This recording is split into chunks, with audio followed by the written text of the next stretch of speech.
Okay जी, आप लोगों को इसकी फ़ाइल्स भी मिल जाएंगी, जो भी हम मटेरियल वगैरह पढ़ रहे होंगे इसकी वीडियो भी मिल जाएगी। आज के लेक्चर पे जो बेस बननी है आपकी, पूरा कोर्स आपका यही चलेगा। आपका जितना करियर होगा वो सारा का सारा इस पे बेस कर रहा होगा। तो कोशिश करें कि जिस चीज़ की समझ ना लगे साथ साथ पूछना साथ पूछ लें, नोट डाउन करना है नोट डाउन कर लें, एंड में हम कर लेंगे क्वेश्चन वगैरह। लेकिन आज इसको कवर करना है हमने, क्योंकि पूरा का पूरा कोर्स जो है आपका यही चलेगा सारा। HTML है, जब हम CSS में पहुंचेंगे आपकी HTML और CSS दोनों यूज़ हो रही होगी। हम जावास्क्रिप्ट पे पहुंचेंगे, उसमें आपकी HTML CSS और जावास्क्रिप्ट तीनों यूज़ हो रही होंगी। जब हम रिएक्ट पे पहुंचेंगे उसमें आपकी HTML CSS जावास्क्रिप्ट तीनों यूज़ हो रही होगी। जब हम गूगल फायरबेस वगैरह पे मतलब ऑथेंटिकेशन वगैरह लगा रहे होंगे, डिप्लाई कर रहे होंगे, तो उसमें भी ये सारी चीज़ें आपके साथ साथ चल रही होगी। तो आज का जो लेक्चर है इसमें आपकी बेस बननी है, तो इसे दिमाग खोल के, मतलब अपना दिमाग जहन खोल के इसको आप लोगों ने सीखना है, समझना है, ताकि आप लोगों की बेस ख़राब ना हो। क्योंकि एक बार अगर आपको बेसिक से ही नहीं समझ लगेगी तो एडवांस लेवल पे भी जाके कुछ समझने वो आपको मुश्किल हो जाएगी फिर। तो कंटिन्यू करते हैं। HTML stands for hyper text markup language. Okay जी, इंट्रोडक्शन टू HTML। नज़र आ रहा है क्लियर सबको? लास्ट पे जो आप हैं आ रहा है? ओके जी, HTML क्या है? HTML is the standard markup language for creating web pages. हम जो अपने वेब पेज क्रिएट कर रहे होते हैं वो HTML की मदद से करते हैं। HTML क्या है? जिस तरह हमने कल ओरिएंटेशन क्लास में भी देखा था, ये आपका स्ट्रक्चर क्रिएट करता है किसी भी वेबसाइट का कह लें, या फॉर एग्जांपल अगर हम कोई घर बना रहे हैं तो घर बनाने के लिए सबसे पहला उसका स्ट्रक्चर क्रिएट होता है। उसके बाद उसकी फिनिशिंग वगैरह के लिए हम पेंट वगैरह करवाते हैं, जो भी हम डेकोरेशन वगैरह करवा रहे हैं। उसके बाद हमने लाइट्स ऑन करनी है, ऑफ़ करनी है, फैंस ऑन करने हैं, ऑफ़ करनी है, ये हमारा काम जो आ जाता है वो फिर जावास्क्रिप्ट में आ जाता है। तो स्ट्रक्चर इसी तरह वेब पेज का बनाने के लिए सबसे पहले HTML, उसको खूबसूरत बनाने के लिए, स्टाइलिंग करने के लिए CSS और फंक्शनैलिटीज़ वगैरह ऐड करने के लिए जावास्क्रिप्ट। तो HTML is the standard markup language for creating web pages. HTML stands for hyper text markup language. HTML describes the structure of web pages using markup. Markup क्या होता है ये हम आगे पढ़ेंगे। HTML is not case sensitive. HTML case sensitive नहीं है। For example इसके टैग्स जो होते हैं या एलिमेंट्स होते हैं, जो भी अपने आगे प्रैक्टिकल में करना है।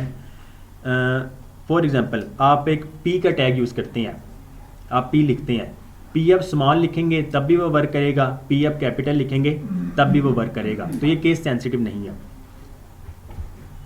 ओके जी, मार्कअप लैंग्वेज हमने पढ़ा कि HTML जो वो मार्कअप लैंग्वेज है। मार्कअप लैंग्वेज क्या होती है? Markup languages are languages used by a computer to annotate a document. These languages are readable by humans, which means that they are usually written using standard words instead of technical programming language terminology. Programming languages में क्या होता है कि हम जो programme लिख रहे होते हैं, जो मशीन को तो समझ लग रही होती है लेकिन ह्यूमन को नहीं समझ लगती है। फॉर एग्जांपल 10111, ये जो लैंग्वेज है ये कंप्यूटर को समझ लगती है लेकिन हमें नहीं समझ लगती है। अगर हम लिखें P, हमें पता है कि हम P लिख रहे हैं, यही चीज़ हमें भी समझ लग रही है और कंप्यूटर को भी समझ लग रही होगी। तो ये मार्कअप लैंग्वेज होती है जो ह्यूमन रीडेबल हो। ऐसी लैंग्वेज जो ह्यूमन रीडेबल हो वो मार्कअप लैंग्वेज कहलाती है। उसके बाद HTML की कुछ हिस्ट्री है। सबसे जी बोलिए जी, मैं समझा नहीं आपकी बात। जो जी, ये कंपाइल और इंटरप्ट ना, ये जब हम HTML कर रहे होंगे सही से उस टाइम अभी स्टूडेंट्स कंफ्यूज हो जाएंगे, ठीक है। ओके जी, हिस्ट्री ऑफ HTML। सबसे पहले 1991 में HTML रिलीज़ हुई थी। उस टाइम इसका फर्स्ट वर्जन जो था वो 1.0, देन 2.0, 3.0, 4.0, इस तरह इसके एडिशंस वगैरह भी आते रहे और इस टाइम लेटेस्ट जो है वो HTML5 है। तो ये हिस्ट्री है, ये बेशक खुद ही पढ़ लीजिएगा, इस पर हम टाइम नहीं वेस्ट करते हैं। HTML5 at the time of writing this book, कि ये जो बुक लिखी जा रही है, HTML5 is the 5th and current measure version of the HTML। ये हो गया। HTML5 जो है फर्स्ट टाइम जो रिलीज़ हुई वो 22 जनवरी 2008 में रिलीज़ हुई है। तो अब तक इसको ऑलमोस्ट कह लें कि 12-13 साल 14 साल हो गए। ओके जी, उसके बाद W3C ने रिकमेंड किया इसको अक्टूबर 2014 में। इसको भी स्किप करते हैं। अब आते हैं HTML5 सीखनी क्यों चाहिए हमें, कि हम HTML5 करने तो लगे हैं लेकिन सीखनी क्यों चाहिए। Why learn HTML5? It is essential to learn HTML if you want to build website. You can't build one if you don't know HTML because it's one of the prerequisites in learning other languages used for web development. कि जिस तरह मैंने start में कहा कि कोई भी website अगर आप लोगों ने बनानी है HTML के बगैर पॉसिबल नहीं है। HTML अगर आपको आती है तो आप लोग वेबसाइट बना सकते हैं, अदरवाइज आप लोग वेबसाइट डिज़ाइन भी नहीं कर सकते हैं और बना भी नहीं सकते हैं। ओके जी, ये कुछ डिफरेंस है इसमें HTML 1.2, 4.01 और HTML5। तो heading, paragraph, address, anchor, list, image, ये सारे HTML 1.2 से ही आ रहे हैं कि हम अपनी वेबसाइट्स में हेडिंग्स यूज़ कर सकते हैं, पैराग्राफ्स यूज़ कर सकते हैं। अपनी वेबसाइट में हम एड्रेस दे रहे होते हैं, जिस तरह वेबसाइट में एड्रेस वगैरह होते हैं कॉन्टैक्ट करने के लिए, हम वो 1.2 से ही दे रहे हैं। एंकर टैग होता है एक पेज से दूसरे पेज को लिंक करने के लिए। लिस्ट आइटम, जिस तरह हम वर्ड में कह लें कि हम लिस्ट यूज़ कर रहे होते हैं, तो वो भी 1.2 से ही है। इमेजेस हम यूज़ कर सकते हैं अपनी वेबसाइट में। टेबल जो है वो HTML 4.01 से आ रहा है। पहले HTML 1.2 में स्टाइल शीट नहीं हम यूज़ कर सकते थे, CSS यूज़ नहीं कर सकते थे, उसको स्टाइलिंग करने का तरीका और था। तो अब जो हमने स्टाइलिंग करनी है वो CSS 3 की मदद से करनी है। बाकी ऑडियो, वीडियो, ये सारे टैग्स जो हैं वो फिर HTML 5 में इंट्रोड्यूस हुए हैं। बाकी थोड़ी सी ये थ्योरी है, इसको ही हमने करना था, हमने आगे चलना तो प्रैक्टिकल में ही है। ओके जी, कोई भी वेबसाइट देखें या अगर हम फेसबुक की भी एग्जांपल लें, उसका स्ट्रक्चर इस तरह का होता है। कुछ होता क्या है, सबसे पहले ऊपर एक हेडर होता है जिसे हम नैव बार भी कहते हैं। सबसे टॉप पे हेडर होता है जिसमें लोगो वगैरह आ जाते हैं, नेविगेशन लिंक्स आ जाते हैं, हम एक पेज से दूसरे पेज पे नेविगेट कर सकते हैं। उसके बाद आपका मेन कंटेंट आ रहा होता है, किसी भी वेबसाइट का मेन कंटेंट आ रहा होता है।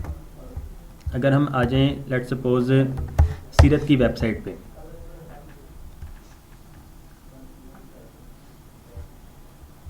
सीरत की वेबसाइट लोड हुई है वाली। उसके बाद टॉप पे देखिएगा, ये जो है यहाँ पे कुछ लिंक्स लगे हुए हैं, यहाँ पे लोगो है, ये कुछ लिंक्स हैं, ये आपका हेडर सेक्शन कहलाता है। ये आपके नेविगेशन लिंक्स हैं, आप एक पेज से दूसरे पेज पे नेविगेट कर सकते हैं। तो ये आपकी वेबसाइट का हेडर है, नैव बार भी इसे कहा जाता है।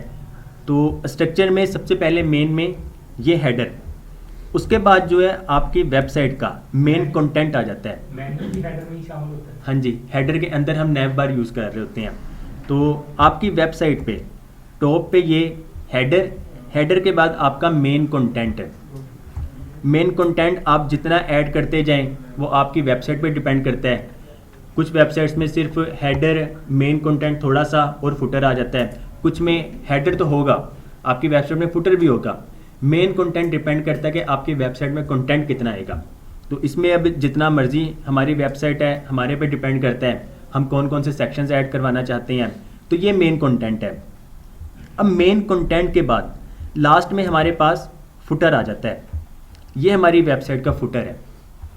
आप कोई भी वेबसाइट देख लें जो प्रोफेशनल वेबसाइट्स हैं, सबसे टॉप पे हेडर होगा, उसमें नेविगेशन लिंक्स वगैरह होते हैं एक पेज से दूसरे पेज पे नेविगेट करने के लिए।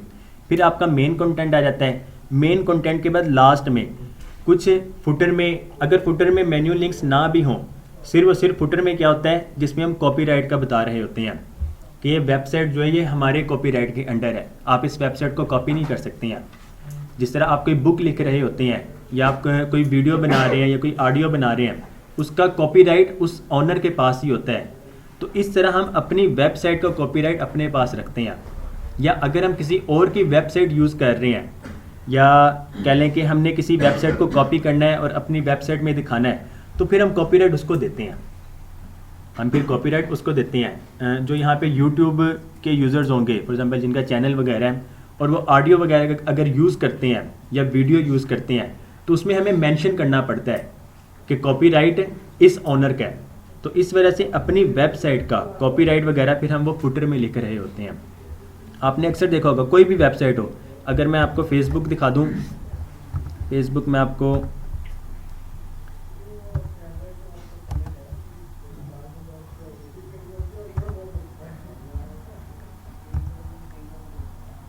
फेसबुक,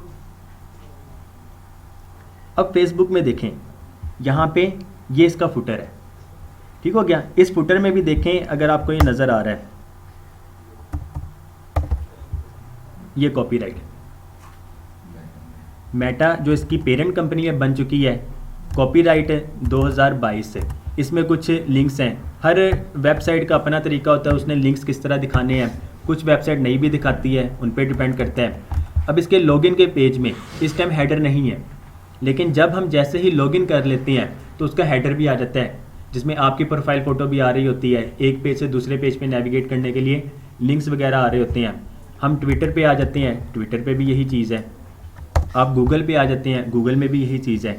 अब इसका हेडर देखें, इसका हेडर जो है इसमें लोगो है, सर्च बार है, ये सेटिंग्स का आइकन है, ऐप्स का आइकन, और इसका जो प्रोफाइल फ़ोटो है सेम उस तरह ही जिस तरह हमने अपनी वेबसाइट का लेआउट डिज़ाइन किया हुआ है। ये देखें हेडर, लोगो, लिंक्स, कार्ड का ऑप्शन और प्रोफाइल फ़ोटो वगैरह। हम लॉग आउट करते हैं, यहाँ पे लॉगिन का बटन आ जाता है। हम लॉगिन पे जाएंगे तो वो लॉगिन की स्क्रीन पे मूव हो जाएगा। तो ये सब जो चीज़ें हैं, जो स्ट्रक्चर जो बन रहा होता है, ये HTML की मदद से होता है। और आपकी वेबसाइट की SEO जो होती है वो भी आपकी HTML की वजह से ही हो रही होती है। हम अपने HTML के पेज पे, हमने HTML का पेज बनाना है, हम टैग्स वो वाले ही यूज़ कर रहे होते हैं जो हम कोड कर रहे होते हैं। फॉर एग्जांपल एक वेबसाइट है जिसमें आपने कोई टाइम वगैरह दिखाना है, तो फिर हम टाइम का एलिमेंट यूज़ कर रहे होते हैं। एलिमेंट्स क्या होते हैं, टैग्स क्या होते हैं, हम आगे पढ़ेंगे। वैसे मैं आपको बस कंसेप्ट दे रहा हूँ। हमने कोई डेट यूज़ करनी है, कोई टाइम यूज़ करना है, हम वो वाला एलिमेंट यूज़ करते हैं। अक्सर वेबसाइट अगर आपने देखा होगा, या मैं अगर आपको दिखाऊं, कीबोर्ड टेस्टर के नाम से कुछ वेबसाइट्स हैं, हम इसमें कीबोर्ड वगैरह टेस्ट कर सकते हैं। अब मतलब मैं अगर अपना आपको एक्सपीरियंस बताऊं, मैंने आज तक ये वाला एलिमेंट यूज़ नहीं किया, जिस एलिमेंट को बना के हम कीबोर्ड्स के बटन बनाते हैं, क्योंकि मैंने आज तक इस तरह की वेबसाइट पे काम नहीं किया। लेकिन अगर कोई मुझे क्लाइंट बता देता है या कोई मेरे पास प्रोजेक्ट इस तरह का आ जाता है कि मैंने कीबोर्ड वाली वेबसाइट पे वर्क करना है, मुझे पहले से पता होगा कि यार ये इस तरह इस पे वर्क हो सकता है, तो तभी मैं उसको एग्री कर सकता हूँ। अदरवाइज़ अगर मुझे पता ही नहीं है कि काम किस तरह होगा, तो मैंने उसको वैसे ही इनकार कर देना है कि भाई मुझे काम नहीं आता ये वाला। तो हमारा जो मकसद होगा कि जितने भी एलिमेंट्स हैं जो यूज़ेबल हो सकते हैं, हम उसको साथ साथ लेके चलेंगे इंशाल्लाह। ओके जी, स्ट्रक्चर में सबसे पहले हेडर में ही लोगो वगैरह आ जाता है आपका, लिंक्स आ जाते हैं, कुछ बटन्स वगैरह आ जाते हैं। उसके बाद मेन, ये जो मेन जो सेक्शन है ये आपका हीरो सेक्शन भी कहलाता है, आपका हीरो सेक्शन कहलाता है। होता है क्या कि वेबसाइट जब भी लोड होती है, सबसे पहला यूज़र जो अट्रैक्ट करता है वो इस पेज पे कर रहा होता है, इस स्क्रीन या इस सेक्शन पे कर रहा होता है। तो इस वजह से इसको हीरो सेक्शन कहा जाता है। आपकी वेबसाइट वेल बनी होगी, उसको आपका कंटेंट पसंद आएगा, तब उसने आपकी वेबसाइट आगे विजिट करनी है। अदरवाइज़ अगर आप होम हीरो सेक्शन में ही आप कुछ ऐसी चीज़ दिखा देते हैं जो उसको समझ में भी ना आ रही हो, तो क्या होता है, वो फिर वेबसाइट को छोड़ देता है, किसी और वेबसाइट पे चला जाता है। मेन सेक्शन, इसको यानी कि हीरो सेक्शन भी कहा जाता है। फिर उसके बाद नीचे फुटर्स। अब देखें हमारी अपनी जो वेबसाइट है सीरत की कह लें, इसमें लिंक्स जो है, इसमें लिंक्स हमने इस तरह स्टाइल किए हुए हैं। अगर आप इस पेज में देखें, इसमें भी नीचे कुछ लिंक्स हैं, लेकिन वो सेम उसी तरह फुटर में लेफ़्ट साइड में इस तरह वो कॉपीराइट का आ गया है और राइट साइड पे लिंक्स आ गए हैं कुछ। तो डिपेंड करता है कि आपकी वेबसाइट किस तरह की है, कितना उसमें कंटेंट है, किस चीज़ की वेबसाइट बनी हुई है, उसमें कितने लिंक्स हैं, तो आपने फिर उस हिसाब से ही लिंक्स वगैरह ऐड करने होते हैं। तो इसका कोड जो है, कोड इसका कुछ इस तरह का होता है। बॉडी, हमारा जितना भी कंटेंट होता है जो हम वेबसाइट में दिखा रहे होते हैं वो एक बॉडी का टैग होता है। बॉडी का टैग, ये भी बॉडी का टैग, इस पूरे को एलिमेंट कहा जाता है। बॉडी के अंदर ही आप अपना स्ट्रक्चर क्रिएट कर रहे होते हैं।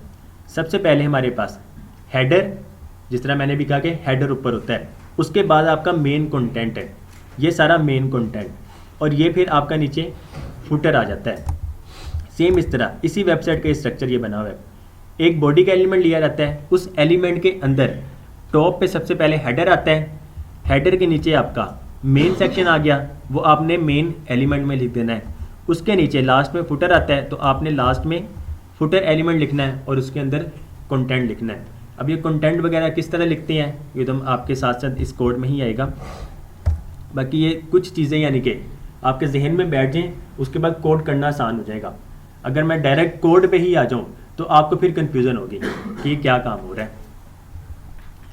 ओके जी, टैग्स एंड एलिमेंट्स, जिस तरह मैंने काफ़ी बार ये वर्ड भी यूज़ किया टैग्स और एलिमेंट्स का। टैग्स और एलिमेंट्स होते क्या हैं? What are HTML tags? Tags are used to mark up the start of an HTML element and they are usually enclosed in angle brackets. HTML tags are element names surrounded by angle brackets. An example of tag is H1. हम notepad open करते हैं, हमने H1 का element use करना है, हमने अपनी website में हेडिंग्स यूज़ करनी है, तो हम क्या करते हैं, H1 ये हमारा ओपन टैग है, ये हमारा ओपन टैग है। हमने सबसे पहले लेस देन साइन या लेफ्ट एंगल ब्रैकेट जो भी कहना चाहें, H1 stands for heading 1। H का मतलब हेडिंग, हेडिंग 1। उसके बाद हमारा ये एलिमेंट कंप्लीट हुआ, टैग कंप्लीट हुआ, ओपनिंग टैग, हमने इसको क्लोज कर दिया इस तरह। ये हमारा ओपनिंग टैग कंप्लीट है। इसके अंदर हमने जो भी कंटेंट लिखना है, for example this is a heading 1, ये हमने कंटेंट लिख दिया। अब इसको क्लोज करने के लिए जिस टैग से हम शुरू करते हैं उसी से हम इसको क्लोज भी करते हैं, बस डिफरेंस क्या है, angle bracket, left angle bracket के फ़ौरन बाद हम फॉरवर्ड स्लैश लगाते हैं, H1 लिखेंगे। अब हमें भी पता लग रहा है कि ओपन टैग कहाँ पे हो रहा है और क्लोज कहाँ पर हो रहा है, और ये मशीन को भी समझ आ रही है। अगर हम इसको भी इस तरह ही लिख दें, ना हमें कभी पता लग रहा होगा कि ओपन कहाँ पे हो रहा है, क्लोज कहाँ पे हो रहा है, ना मशीन को समझ लगेगी। तो इस वजह से फिर हम फॉरवर्ड स्लैश लगा के इस टैग के नेम से, टैग नेम से पहले फॉरवर्ड स्लैश लगाकर हम इसको क्लोज कर रहे होते हैं। तो ये आपका एक हेडिंग 1 जो है ये कंप्लीट हो जाता है। अब अगर इसको हम वेबसाइट में देखना चाहें तो वेबसाइट में कैसे देख सकते हैं वो हम आगे पढ़ते हैं थोड़ा। Most tags must be open, H1 ये ओपन है, एंड क्लोज्ड H1 ये क्लोज हो रहा है, इन ऑर्डर टू फंक्शन, कि इसको फंक्शन में लेकर आने के लिए हम इस तरह ओपन कर रहे होते हैं और क्लोज कर रहे होते हैं। जिस तरह ये H1 है, दिस इज़ अ हेडिंग, और H1 हमने इस तरह यहाँ पे क्लोज कर दिया।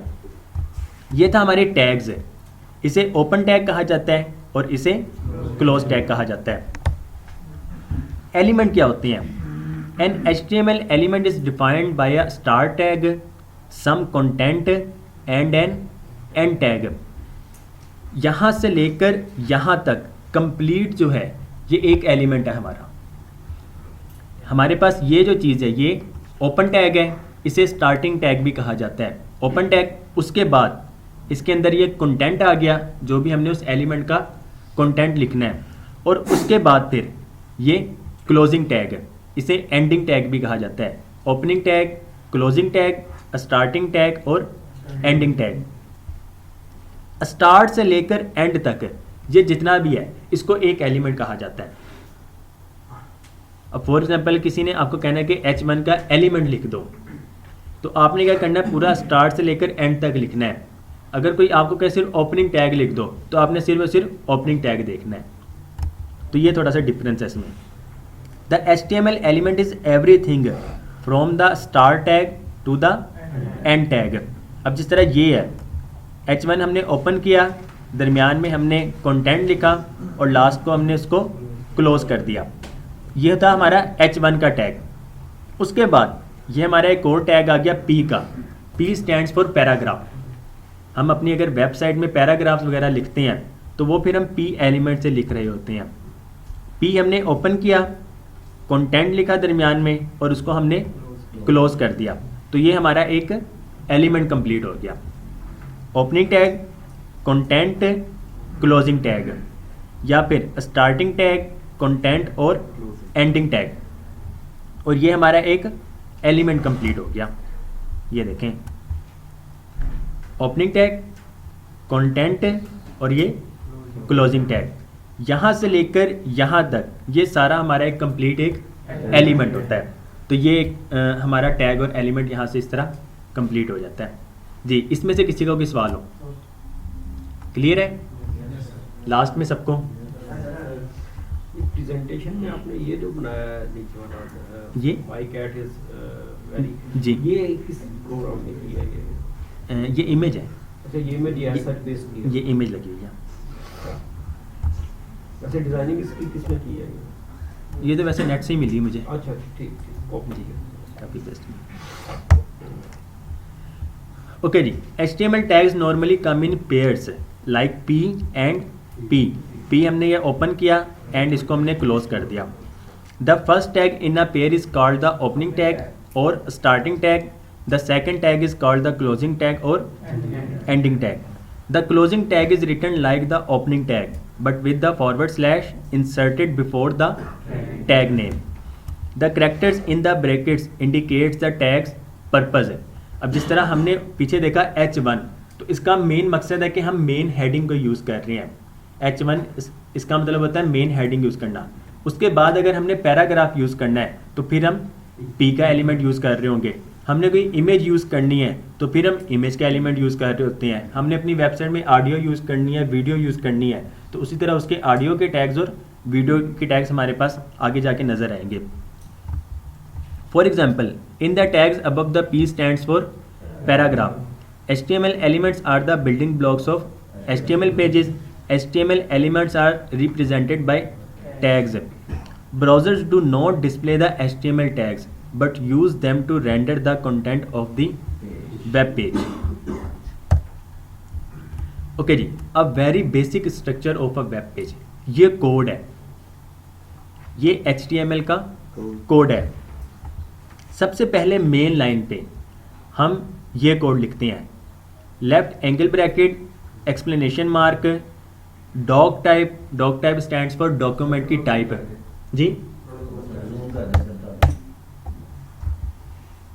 जी क्लियर है। डॉक्यूमेंट की टाइप HTML। सबसे पहले हमारे पास ये जी, ये जो डॉक टाइप है ये कैपिटल में लिखना है? ये कैपिटल में लिखना है। स्मॉल में लिखेंगे तो नहीं होगा? स्मॉल में भी लिख सकते हैं लेकिन स्टैंडर्ड जो है वो यही है।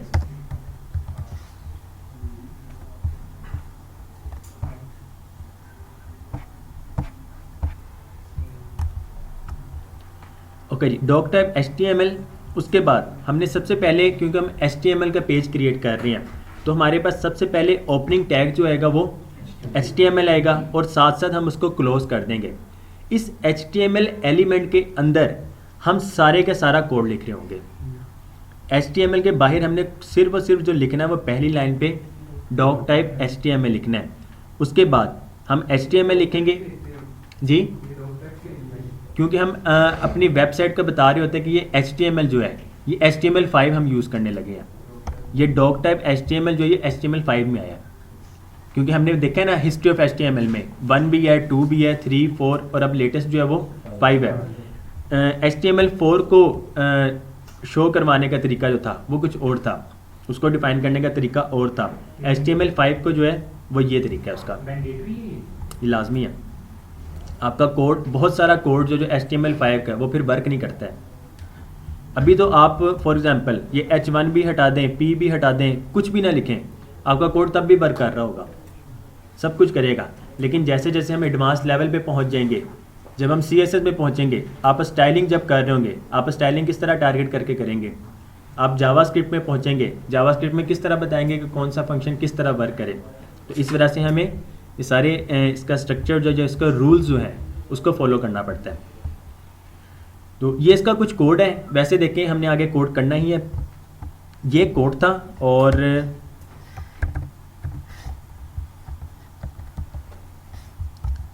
ये इसकी आउटपुट है।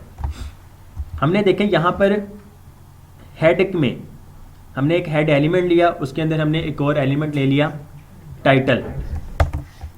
टाइटल में हमने लिख दिया माय फर्स्ट वेब पेज। उसके बाद हमने बॉडी एक एलिमेंट लिया। हमने पीछे स्ट्रक्चर जो देखा था, जिसमें हमने स्ट्रक्चर में देखा था कि बॉडी के एलिमेंट के अंदर हेडर का एलिमेंट है, मेन एलिमेंट है और फुटर एलिमेंट है। तो ये वो बॉडी का एलिमेंट है। इस बॉडी के एलिमेंट के अंदर हमने एक H1 लिया है, दिस इज़ अ हेडिंग। हमने एक P ले लिया, this is a paragraph. Output जो इसकी होगी वो ये होगी। आपका जो भी कंटेंट बॉडी एलिमेंट के अंदर लिखा जाता है वो आपको शो हो रहा होता है। हेड के अंदर आप जो भी लिखते हैं वो आपको शो नहीं होता है। तो हेड का क्या पर्पज़ है, ये जब हम HTML आगे जाके कवर करेंगे तब आप लोगों को इजीली समझ आ जाएगी। तो हमने जो भी ब्राउज़र में डिस्प्ले करवाना है वो हम बॉडी एलिमेंट के अंदर लिख रहे होते हैं। ओके जी, अब ये code explained. Doc type HTML, this declares the document of type which is HTML5. HTML, this element encloses everything inside of an HTML document. It includes tags, elements, style sheets. जब हम style sheet पे पहुंचेंगे CSS में तो तब हम भी HTML के अंदर लिख रहे होंगे। स्क्रिप्ट्स, जो हमारा जावास्क्रिप्ट होगा वो भी हम HTML के अंदर लिख रहे होंगे। टेक्स्ट हो गया, मल्टीमीडिया हो गया एंड अ लोड मोड। जो भी लिखना है हमने वो सब का सब HTML एलिमेंट के अंदर लिखना है। हेड जो है, this element encloses the meta data of a document which will not be displayed on the main content of a web page. This could include style sheets, scripts, title, meta tags and a lot more.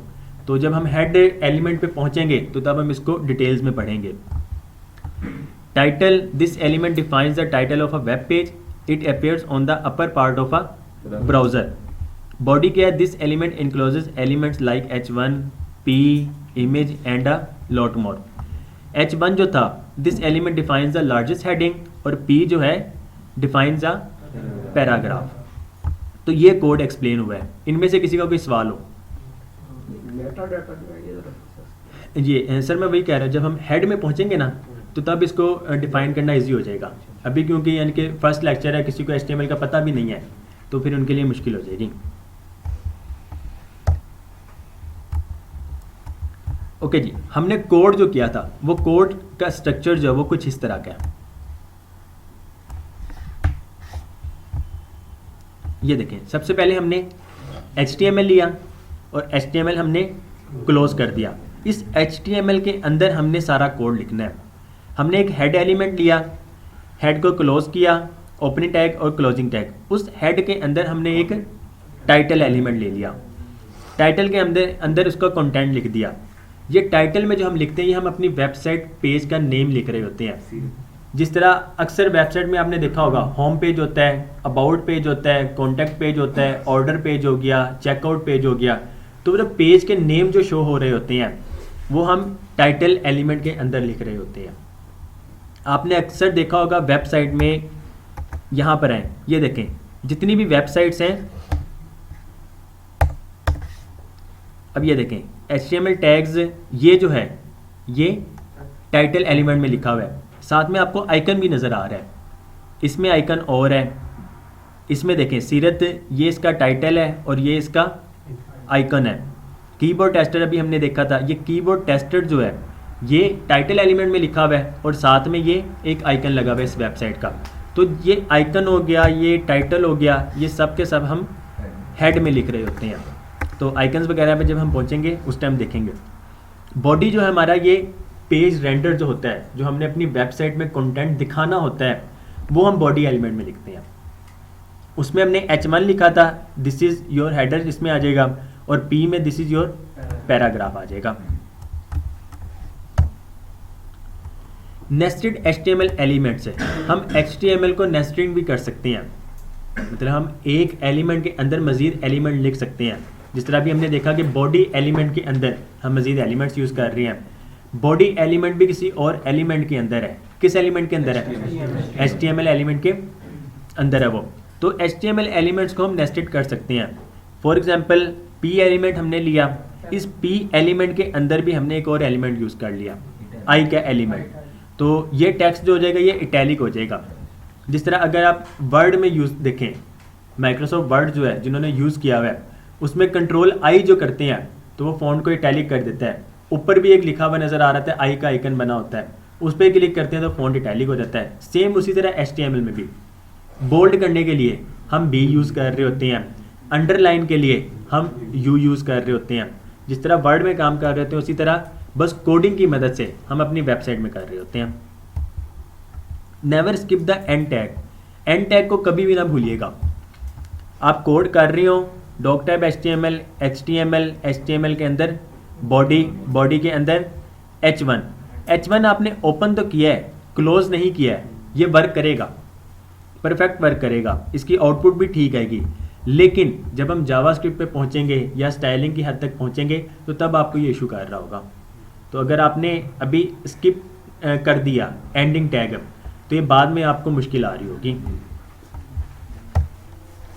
Empty elements, कुछ elements empty होते हैं। जिस तरह हमने H1 देखा है और P का एलिमेंट देखा है, इसके दरमियान में हम कंटेंट लिख रहे होते हैं, ऐसे ही है। जब हम इमेज की बात करें, इमेज में हम कोई कंटेंट तो नहीं लिखते हैं, इमेज तो इमेज ही होती है। ऑडियो की हम देख लें, ऑडियो में कोई कंटेंट तो नहीं लिख रहे होते हैं, हम सिर्फ वो फाइल को इंक्लूड करवा रहे होते हैं। उस तरह वीडियो में भी होता है। तो ये सारे जो एलिमेंट्स हैं ये एम्प्टी एलिमेंट्स होते हैं। उसी तरह ये IMG हो गया, मेटा हो गया, लिंक हो गया, BR का हो गया। BR में क्या होता है, ये आपकी लाइन को ब्रेक कर रहा होता है।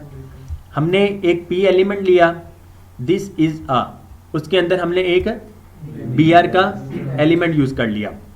अब BR का एलिमेंट क्या करेगा, ये आपकी लाइन को ब्रेक कर देगा। अब इसकी आउटपुट देखें, दिस इज आ, उसके बाद लाइन ब्रेक हुई तो वो नेक्स्ट लाइन पे आ गया और यहाँ पे वो आपको शो करवा रहा है paragraph with the line break. The best practice in HTML elements, empty elements is to always put a forward slash sign before the greater than sign. हम एम्प्टी एलिमेंट्स को इस तरह क्लोज कर सकते हैं। हम अपने एम्प्टी एलिमेंट्स को इस तरह क्लोज कर सकते हैं। अगर आप ये फॉरवर्ड स्लैश ना लगाएं तब भी ये वर्क करेगा, कोई इशू की बात नहीं है। लेकिन अगर आप फॉरवर्ड स्लैश लगा दें तो ये बेस्ट प्रैक्टिस है आप लोग की। एक स्पेस भी दी गई है ना सर? स्पेस भी दी गई है जी, स्पेस एक एक ही नहीं अगर सर हम स्पेस ना दें तब भी वर्क करेगा? तब भी वर्क करेगा, इसके आगे फॉरवर्ड स्लैश तब भी वर्क करेगा। पहले नहीं लगा सकते हैं, पहले लगाएंगे तो ये डायरेक्ट क्लोजिंग टैग ही बन रहा होगा, क्योंकि इसके फिर ये चेक करेगा कि इसका ओपनिंग टैग किधर है। ओपनिंग टैग इसको मिलेगा नहीं, इसने देखना सिर्फ क्लोजिंग टैग है, तो ये फंक्शन वर्क नहीं कर रहा होगा। ओके जी, सबसे पहले हमने पढ़ा था HTML is not case sensitive, कि HTML tags are not case sensitive. P जो अपर केस में लिखा है means the same as small में जो लिखा है वो P। H1 means the same as H1। The HTML standard does not require lowercase tags, but W3C recommends lowercase in HTML and demands the lowercase for stricter document types like XHTML। जो XHTML file है, मतलब ये कोई और चीज़ है, उसमें क्या होता है कि उसमें हमें लाजमी लोअर केस ही लिखना होता है। लेकिन HTML की जो हमारी फाइल है इसको हम अपर केस में भी लिख सकते हैं और लोअर केस में भी लिख सकते हैं। लेकिन इंटरनेशनल जो स्टैंडर्ड जो बना हुआ है वो लोअर केस का ही है, तो इस वजह से हम भी लोअर केस टैग नेम्स ही यूज़ कर रहे होंगे। W3C इसको गूगल कर लीजिएगा। नहीं, ये जो HTML वगैरह को रिकमेंड कर रहे होते हैं या बना रहे होते हैं, तो ये W3C वो है। बाकी अगर उसकी हिस्ट्री में चले गए तो टाइम उस पर ही गुजर जाना है। ओके जी, अब हम अपना पहला HTML पेज क्रिएट करते हैं। Where to write edit HTML, कि हम HTML को कहाँ पे लिख सकते हैं और एडिट कहाँ पे कर सकते हैं। A simple text editor is all you need to learn HTML। तो टेक्स्ट एडिटर हमारे विंडोज़ में कौन सा होता है? नोटपैड होता है। Web pages can be created and modified by using professional HTML editors. However for learning HTML let's start with the simple text editor like Notepad जो विंडोज़ में है, मैक OS में टेक्स्ट एडिट के नाम से होगा, जो लिनक्स यूज़ कर रहे हैं उसमें टेक्स्ट एडिटर होगा। ओके जी, सबसे पहले जब भी आप कोई भी HTML लिखने लगें या स्टाइलिंग करने लगें या जावास्क्रिप्ट करने लगें तो आपके लिए HTML की फ़ाइल लाजमी होगी। तो जब भी HTML की फ़ाइल बनाने लगे एक प्रोजेक्ट फोल्डर बना लिया करें। हमने लेट्स सपोज प्रोफेशनल वर्क करना है, आप किसी ना किसी प्रोजेक्ट पे ही काम कर रहे होंगे और एक प्रोजेक्ट में बहुत सारी फाइल्स हुआ करेंगी। HTML की होगी, CSS की होगी, जावास्क्रिप्ट की होगी और बहुत सारी फाइल्स जब हम आगे पढ़ेंगे तो वो वाली सारी फाइल्स उसमें आ रही होंगी। अगर आप इस तरह ही फाइल्स को रखते जाएं, लेट्स सपोज एक आप HTML की फ़ाइल यहाँ पे रख देते हैं, उसके बाद CSS की रख देते हैं, जावास्क्रिप्ट की रख देते हैं, फ़ाइल ढूंढने में भी इशू आ रहा होगा और उसको आगे पीछे हो जाएगी, आप लिंक भी करना मुश्किल हो जाएगा आपके लिए। तो सबसे पहले हम एक प्रोजेक्ट फोल्डर क्रिएट कर लेते हैं। प्रोजेक्ट फोल्डर क्रिएट करने के लिए मैं अपने वो एक फ़ोल्डर में आ गया हूँ। लेट्स सपोज ये आप लोगों के लिए प्रैक्टिस का फोल्डर, इस प्रैक्टिस फोल्डर में एक प्रोजेक्ट फोल्डर क्रिएट करते हैं। प्रोजेक्ट फोल्डर क्रिएट करने के लिए राइट न्यू करेंगे तो फोल्डर, यहाँ से फोल्डर क्रिएट हो जाता है। ये आपका फोल्डर क्रिएट हो गया। इसकी शॉर्टकट की जो है बेशक वो भी साथ साथ लिखते जाएं। विंडोज़ में जो होता है control shift N, control plus shift plus N press करेंगे तो आपका एक न्यू फोल्डर क्रिएट हो जाता है, विंडोज़ में भी और लिनक्स में भी। मैक ओएस का नहीं मुझे इन्फॉर्म, लेकिन विंडोज़ और लिनक्स में control plus shift plus N press करेंगे तो न्यू फोल्डर क्रिएट होता है। अब हम यहाँ पे प्रोजेक्ट का नेम रख सकते हैं कोई भी। लेट्स सपोज प्रोजेक्ट आप कोई भी बना रहे हैं, कोई एक प्रोजेक्ट का नाम बता दें, किसी के माइंड में होता हूँ जिस बार आप वैसे ही कोई भी इंडेक्स जी सीरत लिख दें। Okay, let's suppose class work, ये आपका एक प्रोजेक्ट फोल्डर है। आपकी वेबसाइट का जो नेम होगा वो फिर क्लास वर्क होगा। ठीक हो गया। हम प्रोजेक्ट फोल्डर कोई भी रख सकते हैं, लेकिन प्रोजेक्ट फोल्डर वही रखें जो वेबसाइट का नेम है, क्योंकि जब आपके पास यहाँ पे 100 जो वेबसाइट्स पे आप काम कर रहे होंगे, आप फोल्डर को देख कर ही पहचान जाएंगे कि इसके अंदर किस प्रोजेक्ट का कोड है। हमने एक प्रोजेक्ट फोल्डर बना लिया क्लास वर्क। यहाँ पे अब हम एक न्यू फाइल बनाते हैं टेक्स्ट डॉक्यूमेंट। टेक्स्ट डॉक्यूमेंट हमने बना लिया, इसको हम इंडेक्स का नाम देते हैं। हमने इसको नाम दिया इंडेक्स का। हमने इसको सेव किया, इसको हमने ओपन कर दिया, तो ये हमारे पास नोटपैड में ओपन हो जाएगी।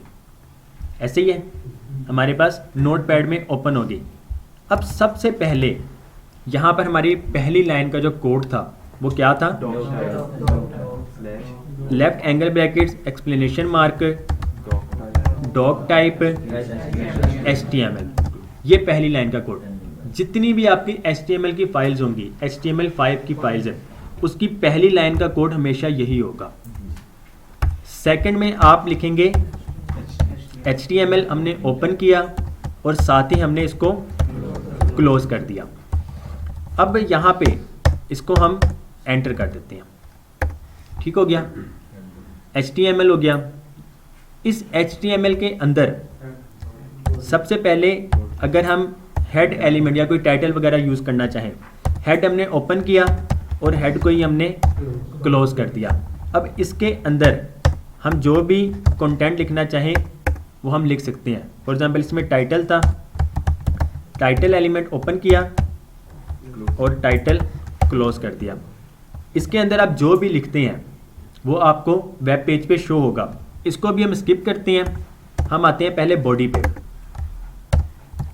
बॉडी ओपन, बॉडी क्लोज हो गया। अब इसके अंदर हमने एक हेडिंग यूज़ करनी है, तो हम क्या करेंगे, H1 ओपन किया, H1 क्लोज कर दिया। इसमें हम लिख देते हैं for example this is our first heading, या हम लिख देते हैं वेब पेज। ठीक हो गया। इसको हमने सेव किया, हमने इसको सेव कर दिया। अभी देखें ये index.txt है। txt का मतलब होता है टेक्स्ट फाइल है, लेकिन हम फाइल कौन सी क्रिएट कर रहे हैं? HTML। तो इसकी एक्सटेंशन जो होगी चेंज करनी पड़ेगी। हम उसको चेंज करेंगे।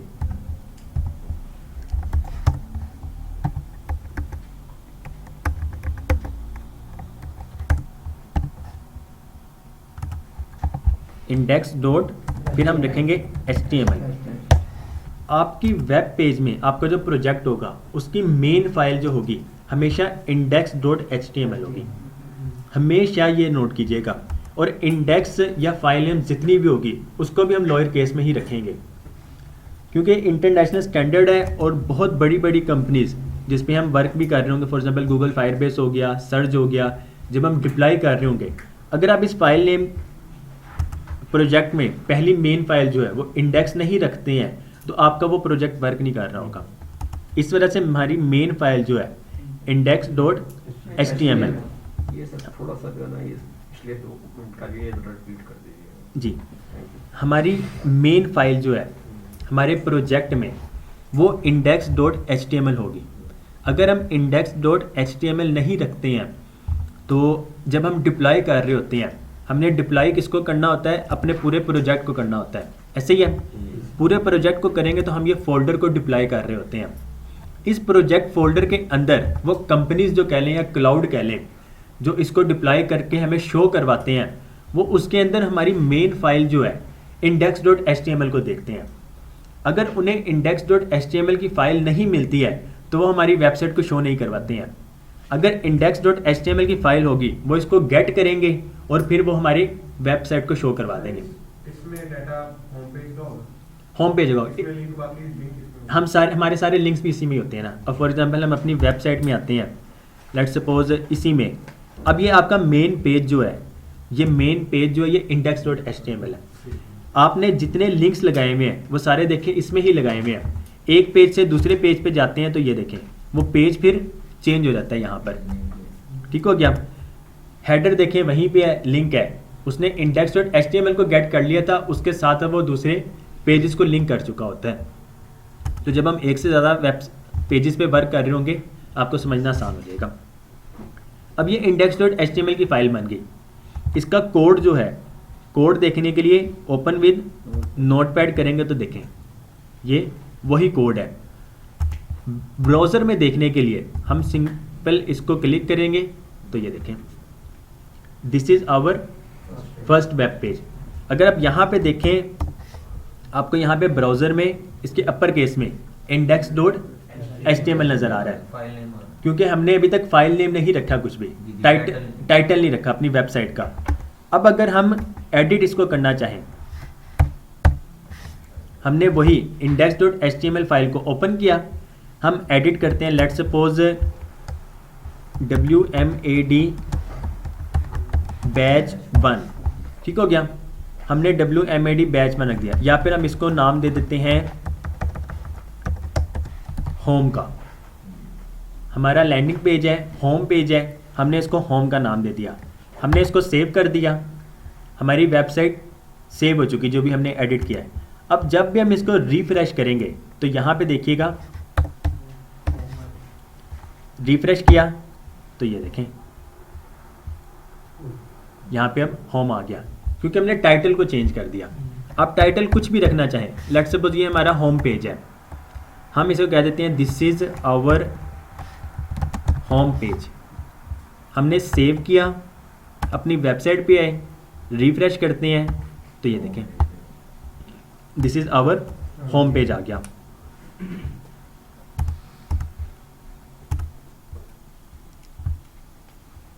ओके जी, क्लियर है यहाँ तक? कोई सवाल हो किसी का?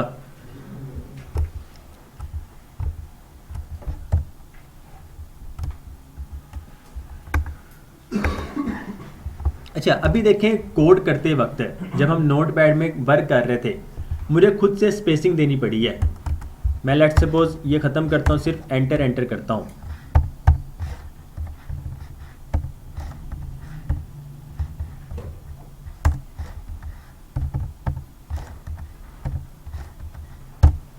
अब देखें ये कोड पढ़ने में थोड़ी मुश्किल आ रही होगी। पहले मैंने क्योंकि स्पेसिंग दी थी, पढ़ने में आसानी होगी थी, अब ये पढ़ने में मुश्किल है। मैं इसको सेव करूँगा, इसने अब भी वर्क करना है, हमने सिर्फ स्पेसिंग ही ख़त्म की है। हमने कोई एलिमेंट या कंटेंट वगैरह अभी तक चेंज नहीं किया है, लेकिन कोड पढ़ना मुश्किल है। ये तो आपका बहुत ही सिंपल सा कह लें कि सिंपल एक लाइन का कोड है बस, जो वेबसाइट में नज़र आ रहा है। अब यही जब हंड्रेड्स ऑफ लाइन या थाउजेंड्स ऑफ लाइन का कोड होगा तो आपको पढ़ने में मुश्किल होगी। तो इसके लिए फिर हम यूज़ क्या करते हैं, text editor integrated development environment IDE, जिसे IDE कहा जाता है, हम वो यूज़ कर रहे होते हैं। Editing HTML code can be done without any specific tools, क्योंकि अभी तक हम कोई टूल्स यूज़ ही नहीं कर रहे हैं, हमने तो विंडोज़ का नोटपैड ही यूज़ किया है। In fact if you have a simple text editor you are good to go. However just because you can do something doesn't mean it is the best way to do it, and that applies to web development as well। अगर आपको code करना आता है और आप बहुत इस पे महारत हासिल रखते हैं तो इसका ये मतलब नहीं कि आपने नोटपैड पे ही काम करना है। ठीक हो गया, अगर आप नोटपैड पे काम कर रहे हैं, ठीक है, आपको काम आता है, आप कर सकते हैं, लेकिन बेस्ट सोल्यूशन ये नहीं है, क्योंकि नोटपैड पे अगर आप काम कर रहे होंगे तो आपको इश्यूज बहुत आ रहे होंगे, आपको समझने में मुश्किल होगी, आप वो फाइल किसी और को दे देते हैं, उसको समझने में मुश्किल होगी, और कोड की स्पीड बहुत आपकी स्लो रहेगी। तो if you use proper tools for your work, not only will you make things easier for your self, but you will also step it up on the quality level. An IDE is a software application. कि IDE क्या होता है? An IDE is a software application that provides comprehensive facilities to computer programmers for software development. An IDE normally consists of at least a source code editor. अभी जो हमने किया था वो source code edit हम कर रहे थे, build automation tools and a debugger. In a text editor, creating HTML files is free. You don't need to download expensive applications to do so. Look at the list of below for some free apps you could use to create edit HTML files. Okay जी, कुछ हमारे पास tools हैं जिसकी मदद से हम HTML files को edit कर सकते हैं और क्रिएट कर सकते हैं। तो उसमें नोटपैड हमने यूज़ करके देख लिया, जो विंडोज़ का अपना है। टेक्स्ट एडिट जो है मैक OS में, और टेक्स्ट एडिटर जो है वो लिनक्स में यूज़ होता है। नोटपैड का एडवांस्ड वर्जन कह लें जो डेवलपर्स के लिए है, नोटपैड ++। उसके बाद माइक्रोसॉफ्ट का अपना जो है वो VS कोड होता है। कुछ और टूल्स भी हैं, ब्रैकेट्स हो गया, सबलाइम टेक्स्ट हो गया, एटम हो गया, इंटेलिज IDEA होता है ये। तो हम जो यूज़ करेंगे वो VS कोड यूज़ करेंगे। इस टाइम दुनिया का नंबर 1 है ये IDE जो है, इंटीग्रेटेड डेवलपमेंट इन्वायरमेंट। इसमें क्या होता है, बिल्ट इन जो होता है, इंटीग्रेट हुआ होता है डेवलपमेंट इन्वायरमेंट है। तो वो इस टाइम दुनिया का नंबर 1 जो है वो VS कोड जा रहा है, तो हम VS कोड ही यूज़ करेंगे। VS कोड को डाउनलोड करने के लिए हमने क्या करना है, अपने ब्राउज़र में गए, यहाँ पे हमने लिख दिया download VS code. Download VS code लिखा हमने, पहली ही वेबसाइट आप इस पे चले जाएं, डाउनलोड विजुअल स्टूडियो कोड। अब आप जौन सा भी ऑपरेटिंग सिस्टम यूज़ कर रहे हैं, विंडोज़ कर रहे हैं तो विंडोज़ के लिए, लिनक्स यूज़ कर रहे हैं तो लिनक्स वालों को पता होगा, मैक जो यूज़ कर रहे हैं वो फिर मैक वालों के लिए। सिंपल विंडोज़ पे इस पर क्लिक करेंगे और ये आपका VS कोड जो है ये डाउनलोड होना स्टार्ट हो जाएगा। स्टार्ट डाउनलोड, और ये डाउनलोडिंग इसकी स्टार्ट हो जाएगी। इंस्टॉल जब हो डाउनलोड जब हो जाएगा तो उसके बाद इंस्टॉल किस तरह करना है वो भी हम देख लेंगे थोड़ी देर बाद। ये हैवी सॉफ्टवेयर नहीं जी हैवी नहीं, ये आप सिस्टम कोई भी हो, फॉर एग्जांपल किसी के पास कोर टू डू भी है तो उस पर भी ये रन हो जाएगा। अभी हम कोई भी चीज़ एडिट करते हैं, फॉर एग्जांपल ये देखें, हमने एक H1 लिया था, हम एक P एलिमेंट यूज़ करते हैं। P stands for paragraph, this is a paragraph. हमने पैराग्राफ लिखा, अभी तक हमने सिर्फ इसको ओपन किया है, हमने इसको क्लोज नहीं किया। तो क्लोज करने के लिए लेफ्ट एंगल ब्रैकेट / टैग का नेम और ग्रेटर देन साइन कह लें या फिर राइट एंगल ब्रैकेट। हमने सेव किया, देखें कुछ भी नहीं हुआ चेंज। जब तक हम इसको रीलोड नहीं करते ये चेंज नहीं होता है। ठीक हो गया। तो जब हम VS कोड यूज़ कर रहे होंगे और जब हम कोई भी किसी वेबसाइट पे वर्क कर रहे होते हैं तो बार बार रिफ़्रेश करना भी काफ़ी मुश्किल होता है हमारे लिए। हम चाहते हैं कि जैसे हम कोड को एडिट करें वो साथ साथ हमें उसका आउटपुट दिखा रहा हो, तो VS कोड ये हमारे लिए काम आसान कर देता है। अभी देखें, ये वाली फाइल हमने इस तरह लिखी हुई है जो नोटपैड पे आपको नज़र आ रही है। इस तरह हम आते हैं अपने प्रोजेक्ट फोल्डर पे, राइट क्लिक करने पे आपको यहाँ पे नज़र आ रहा होगा ओपन विद कोड। ये एक्सटेंशन बन जाती है जब हम VS कोड को इंस्टॉल करते हैं। कॉन्टेक्स्ट मेन्यू में आपके पास ओपन विद कोड आ रहा होता है। ओपन विद कोड करने से आपका प्रोजेक्ट फोल्डर जो है वो इस VS कोड में ओपन हो जाता है। इसमें हम डिफरेंट कलर के थीम्स यूज़ कर सकते हैं, डिफरेंट हमारे पास एक्सटेंशंस होती हैं वो हम यूज़ कर सकते हैं। ये हमारी index.html की फाइल। अब इसमें देखें, इसमें कलर वगैरह भी कुछ चेंज हो रहे हैं, आपको पता लग रहा है एलिमेंट कौन सा है, कंटेंट कौन सा है, ये सारी चीज़ें आपको नज़र आ रही हैं। डार्क थीम यूज़ करना है तो डार्क में देखें आपको ज़्यादा प्रोमिनेंट नज़र आ रहा है। जी लास्ट में जो बैठे हुए हैं बताएंगे कौन सा थीम यूज़ करें?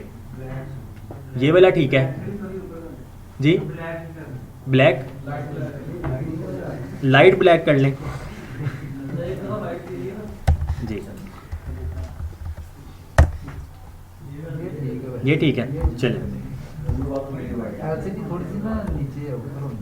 नीचे चले, नेक्स्ट में इसको ऊपर कर लेंगे और जूम कर लेते हैं। ठीक हो गया, थोड़ा सा और जूम कर लेते हैं। अभी आपका कोड पूरा आपकी स्क्रीन में है, लेकिन देखें ये सेम लाइन पे ही है।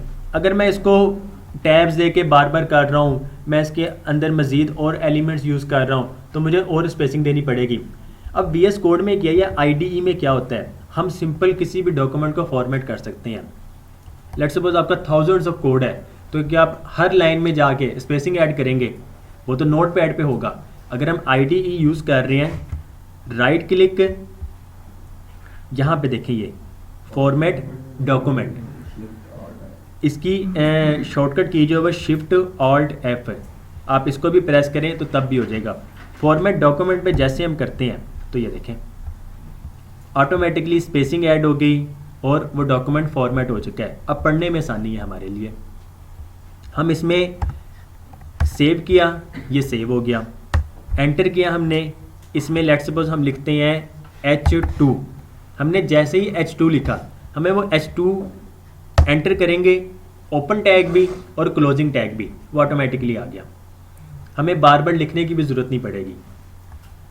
हम इसमें लिख देते हैं दिस इज़ आ सब हेडिंग और इसको हम ऊपर ले आते हैं, सेव करेंगे, अपनी वेबसाइट पे आते हैं, रिफ्रेश करेंगे तो ये देखिए दिस इज़ आ सब हेडिंग आ गया। अब मैं चाहता हूँ कि मैं बार बार इसको रिफ्रेश ना करूँ, तो मैंने क्या करना है, इसको यहाँ पे अगर आप देखें आपको नज़र आ रहा होगा go live.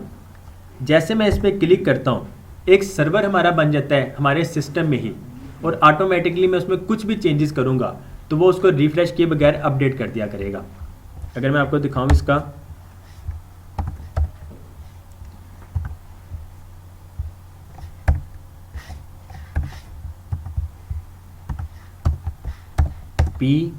This is an other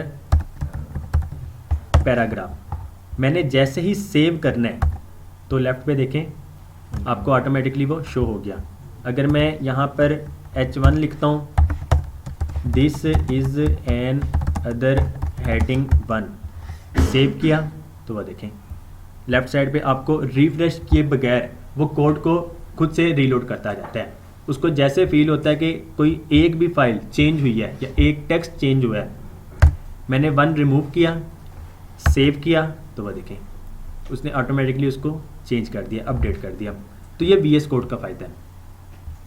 अगर आप लोगों के सिस्टम में जब आप लोग इंस्टॉल करें और ये गो लाइव का ऑप्शन ना आए तो लेफ़्ट साइड पे देखें एक्सटेंशंस आपको नज़र आ रही हैं। एक्सटेंशंस में जाइएगा और यहाँ पर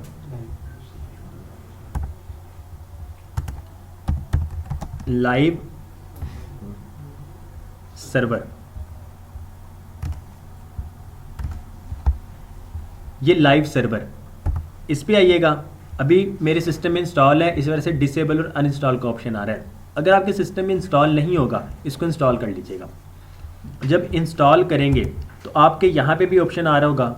ऑप्शन अगर यहाँ पर ना आए तो जिस तरह हमने फॉर्मेट डॉक्यूमेंट किया था, राइट क्लिक करने पे आपके पास ये देखें यहाँ पे ऑप्शन आ जाएगा, ओपन विद लाइव सर्वर और स्टॉप लाइव सर्वर। अगर तो रनिंग में है पहले से ही, आप इसको स्टॉप कर सकते हैं। इसकी शॉर्टकट की जो है Alt+L Alt+O, तो आप इस तरह भी इसको यूज़ कर सकते हैं।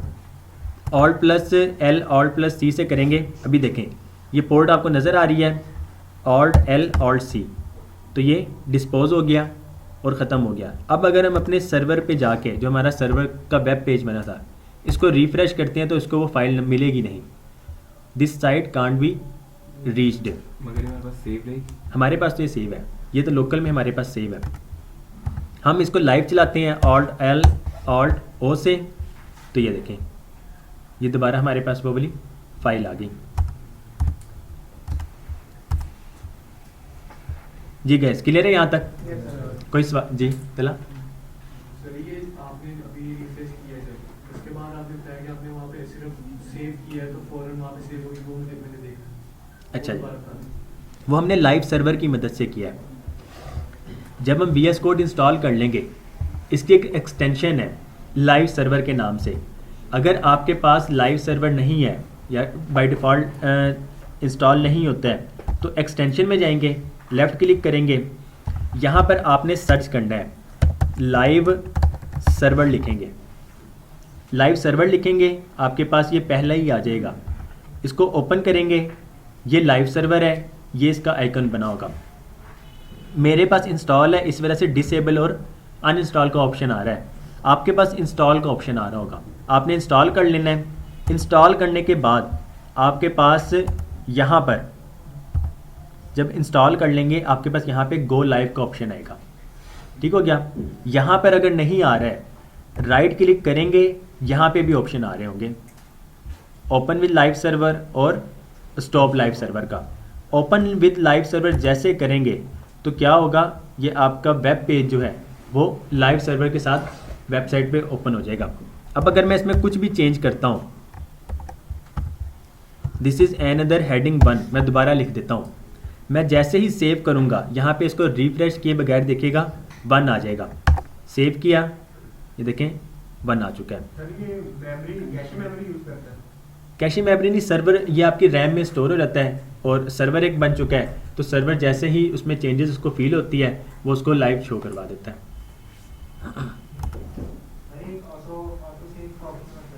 ऑटो सेव का भी ऑप्शन होता है, VS कोड में ऑटो सेव का ऑप्शन होता है। फाइल में जाएंगे, यहाँ पर ये देखें ऑटो सेव, ठीक हो गया। ऑटो सेव में क्या होता है, अभी देखें मैं यहाँ पर इसको रिमूव करता हूँ, ये अभी तक सेव नहीं है, अभी तक सेव नहीं है। Ctrl+S प्रेस करके मैं इसको सेव करता हूँ, जिस तरह हम कोई भी वर्ड की फाइल या डॉक्यूमेंट वगैरह सेव कर रहे होते हैं। मैंने सेव किया।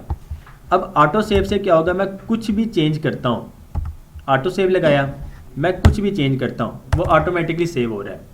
और जब जैसे ही ऑटोमेटिकली वो सेव हो रहा है, वो हमारी वेबसाइट जो सर्वर है उसको भी रीलोड करता रहता है। ऑटो सेव करने से आपका सिस्टम बहुत स्लो हो जाएगा। एक फाइल या एक स्पेस भी हम ऐड करते हैं, वो ऑटो सेव हो जाता है और साथ साथ वो आपका सर्वर भी अपडेट हो रहा होता है। इस वजह से आपकी सिस्टम की स्पीड स्लो हो जाएगी। तो इस वजह से ऑटो सेव बेशक ना ही प्रेफर करें, वो अच्छी बात है, क्योंकि समटाइम ऐसा होता है आप कोई कोड कर रहे हो, माउस वगैरह हिल जाए या किसी शॉर्टकट की वगैरह से ख़राब हो जाए, वो ऑटो सेव हो जाएगा।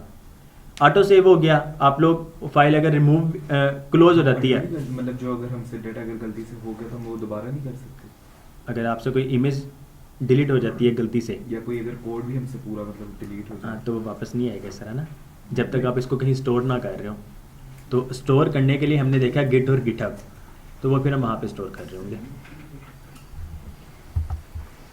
Okay, this is an other heading, हमने इसको सेव कर लिया।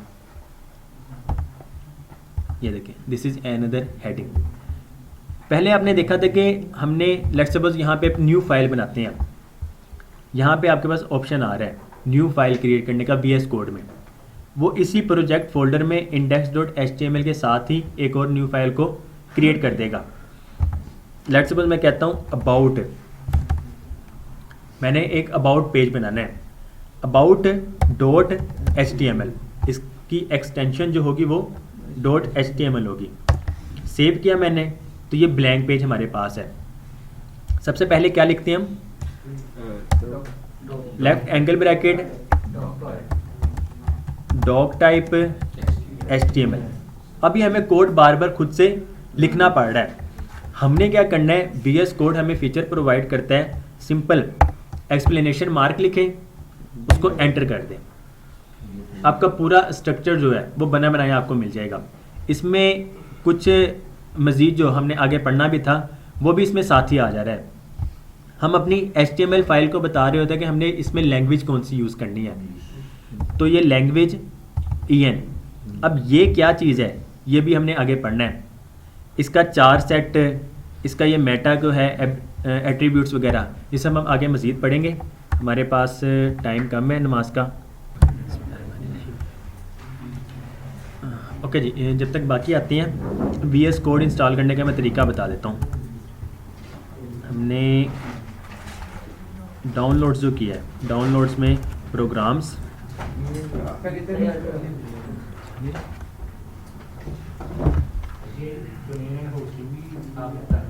जी इंशाल्लाह वो हो जाएगा, वो 5 मिनट का काम है सारा।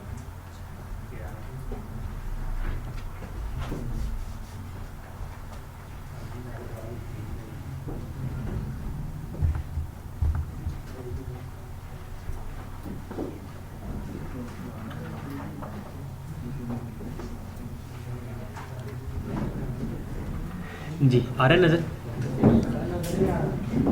नहीं आ रहा? जूम कर ले जरा। अच्छा जी,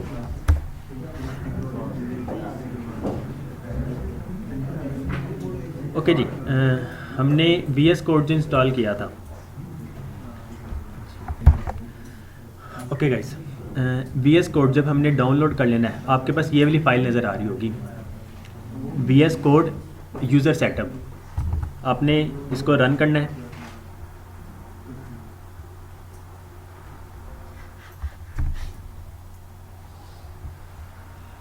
ओके जी, setup has detected the visual studio code already running. Okay okay जी, जब ये आपके पास आ जाएगा इसका setup, I accept the agreement, next. अब यहाँ पर क्योंकि मेरे पास सिस्टम में ऑलरेडी इंस्टॉल्ड है, मे बी आपके पास कुछ न्यू ऑप्शंस भी आ रहे हो, तो मतलब वो पाथ वगैरह पूछेगा कि कहाँ पे इंस्टॉल करना है, उसको नेक्स्ट कर दिएगा। जब इस स्क्रीन पर आए सिलेक्ट एडिशनल टास्क, इसके लास्ट पे जो है ना ये सारे आप लोगों ने चेक कर लेने हैं। जब आप ये चेक करेंगे ना, इसमें देखें आपको लिखा हुआ नज़र आ रहा है add open with code action to Windows Explorer file context menu, के राइट क्लिक करने पे ये जो आपके पास ऑप्शन आता है, हम इसको ये बता रहे हैं, इससे आपके लिए बहुत आसानी हो जाएगी। जब आप वर्क कर रहे होंगे आसानी बहुत हो जाती है। आप किसी भी फोल्डर में जाते हैं, राइट क्लिक करके वो पूरा प्रोजेक्ट फोल्डर आपका VS कोड में आ जाता है। सिंपल नेक्स्ट करेंगे, उसके बाद दोबारा इंस्टॉल, और वो इंस्टॉल होने लग जाएगा। सिंपल इतना सा प्रोसेस है ये। मे बी 1-2 ऑप्शन आपके पास ज़्यादा आ रहे हो क्योंकि आपने फर्स्ट टाइम जब इंस्टॉल करना है, तो बाकी मेन जो चीज़ मैंने जो दिखानी थी ना वही दिखानी थी कि ऐड ओपन विद कोड ज़रूर सेलेक्ट कीजिएगा। ओके जी, launch visual studio code, finish, और ये आपका सेटअप इंस्टॉल हो गया VS कोड, ये देखें। अच्छा जी, अब तक क्लियर है यहाँ पर? दोबारा बुक पर आते हैं। HTML का basic, all the HTML documents must start with the document type declaration. Doc type HTML, the HTML document itself begins with HTML and ends with HTML। The visible part of the HTML document is between body and body, मतलब body का opening tag और body का closing tag, ये इसका code बनता है। ये code जो हमने करके देख लिया है, अब आपके लिए इजी होगा। What is doc type? The doc type declaration represents the document type and helps browser to display web pages correctly. It must only appear once at the top of the page before any HTML tags. The doc type declaration is not case sensitive. The dog type declaration for the HTML5 is dog type HTML। कि जो capital case है आप इसको lawyer case में भी लिख सकते हैं, कोई इशू वाली बात नहीं है, लेकिन जो बेहतर जो है, जो बेस्ट प्रैक्टिस है वो यही है कि इसको कैपिटल केस में लिखा जाए और HTML को लॉयर केस में लिखा जाए। अब आते हैं एट्रीब्यूट्स पे। अभी जो हमने देखा था पीछे कोड में कि ये HTML तो हमने देख लिया है, लेकिन साथ में ये LANG जिसे होता है language is equal to sign double quotation marks, उसके अंदर वैल्यू, ये जो है ये क्या चीज़ है, इसे कहते हैं attributes. The HTML attributes are used to provide more information to an HTML element. HTML attributes only appear at star tags. It will never be on end tags. आपके attributes जो हैं हमेशा starting tags में होंगे। All HTML elements can have attributes, कि जितने भी elements हैं वो सारे के सारे attributes रख सकते हैं। HTML elements can have multiple attributes, कि एक से ज़्यादा एट्रीब्यूट्स भी हम यूज़ कर सकते होंगे। HTML attribute usually come in name value pairs likes. Name attribute का नेम आएगा, इज इक्वल साइन आएगा, उसके बाद उसकी वैल्यू आएगी। डबल कोटेशन मार्क में लिखना है, सिंगल कोटेशन मार्क में रखना है, ये आप पे डिपेंड करता है, लेकिन प्रेफर जो हम करते हैं वो डबल कोटेशन मार्क ही करते हैं। You can also use single quotation mark depending on the situation ESP when the value contains double quotes. For example, अब यहाँ पर देखें, हमने P का एलिमेंट लिया, हमने उसको एक एट्रीब्यूट दे दिया। एट्रीब्यूट का क्या नेम है? टाइटल नेम है, और इक्वल का साइन, इक्वल के साइन के बाद उसकी value. I serve as a tool tip. अगर हम इसको लिखें, मैं आपको कोड दिखाता हूँ। फॉर एग्जाम्पल यहाँ पर आते हैं, दिस इज़ एनदर हेडिंग पे हमने अपना माउस का हम कर्सर लेकर आए हुए हैं, ठीक है। यहाँ पे माउस का कर्सर लेकर आए हैं, कुछ भी नहीं हो रहा है। यहाँ पर हम आते हैं index.html में, दिस इज़ एनदर हेडिंग। हमने एट्रीब्यूट रखने हैं हमेशा स्टार्टिंग टैग में। स्टार्टिंग टैग में स्पेस, यहाँ पे हमने एट्रीब्यूट का नेम लिखना है, title equal sign double quotation mark, ठीक हो गया। हमने एट्रीब्यूट का नेम रखा, equal sign double quotation mark, इसके अंदर अब हम वैल्यू लिखेंगे उसकी। For example I am a tool tip, हमने ये लिख दिया, सेव किया, अपनी वेबसाइट पे आते हैं, ऑटोमेटिकली रीलोड हो गया क्योंकि हम इसको लाइव सर्वर पे यूज़ कर रहे हैं। अब यहाँ पे देखें, मैं माउस यहाँ पर लेकर आता हूँ, कुछ नहीं हो रहा है। माउस यहाँ पर लेकर आता हूँ, कुछ भी नहीं हो रहा है। हमने एट्रीब्यूट जो पास किया है वो किस H1 को किया है? लास्ट वाले को किया है, ये हमारा लास्ट है, ठीक हो गया। हम जैसे ही इस पे माउस का कर्सर लेकर आते हैं,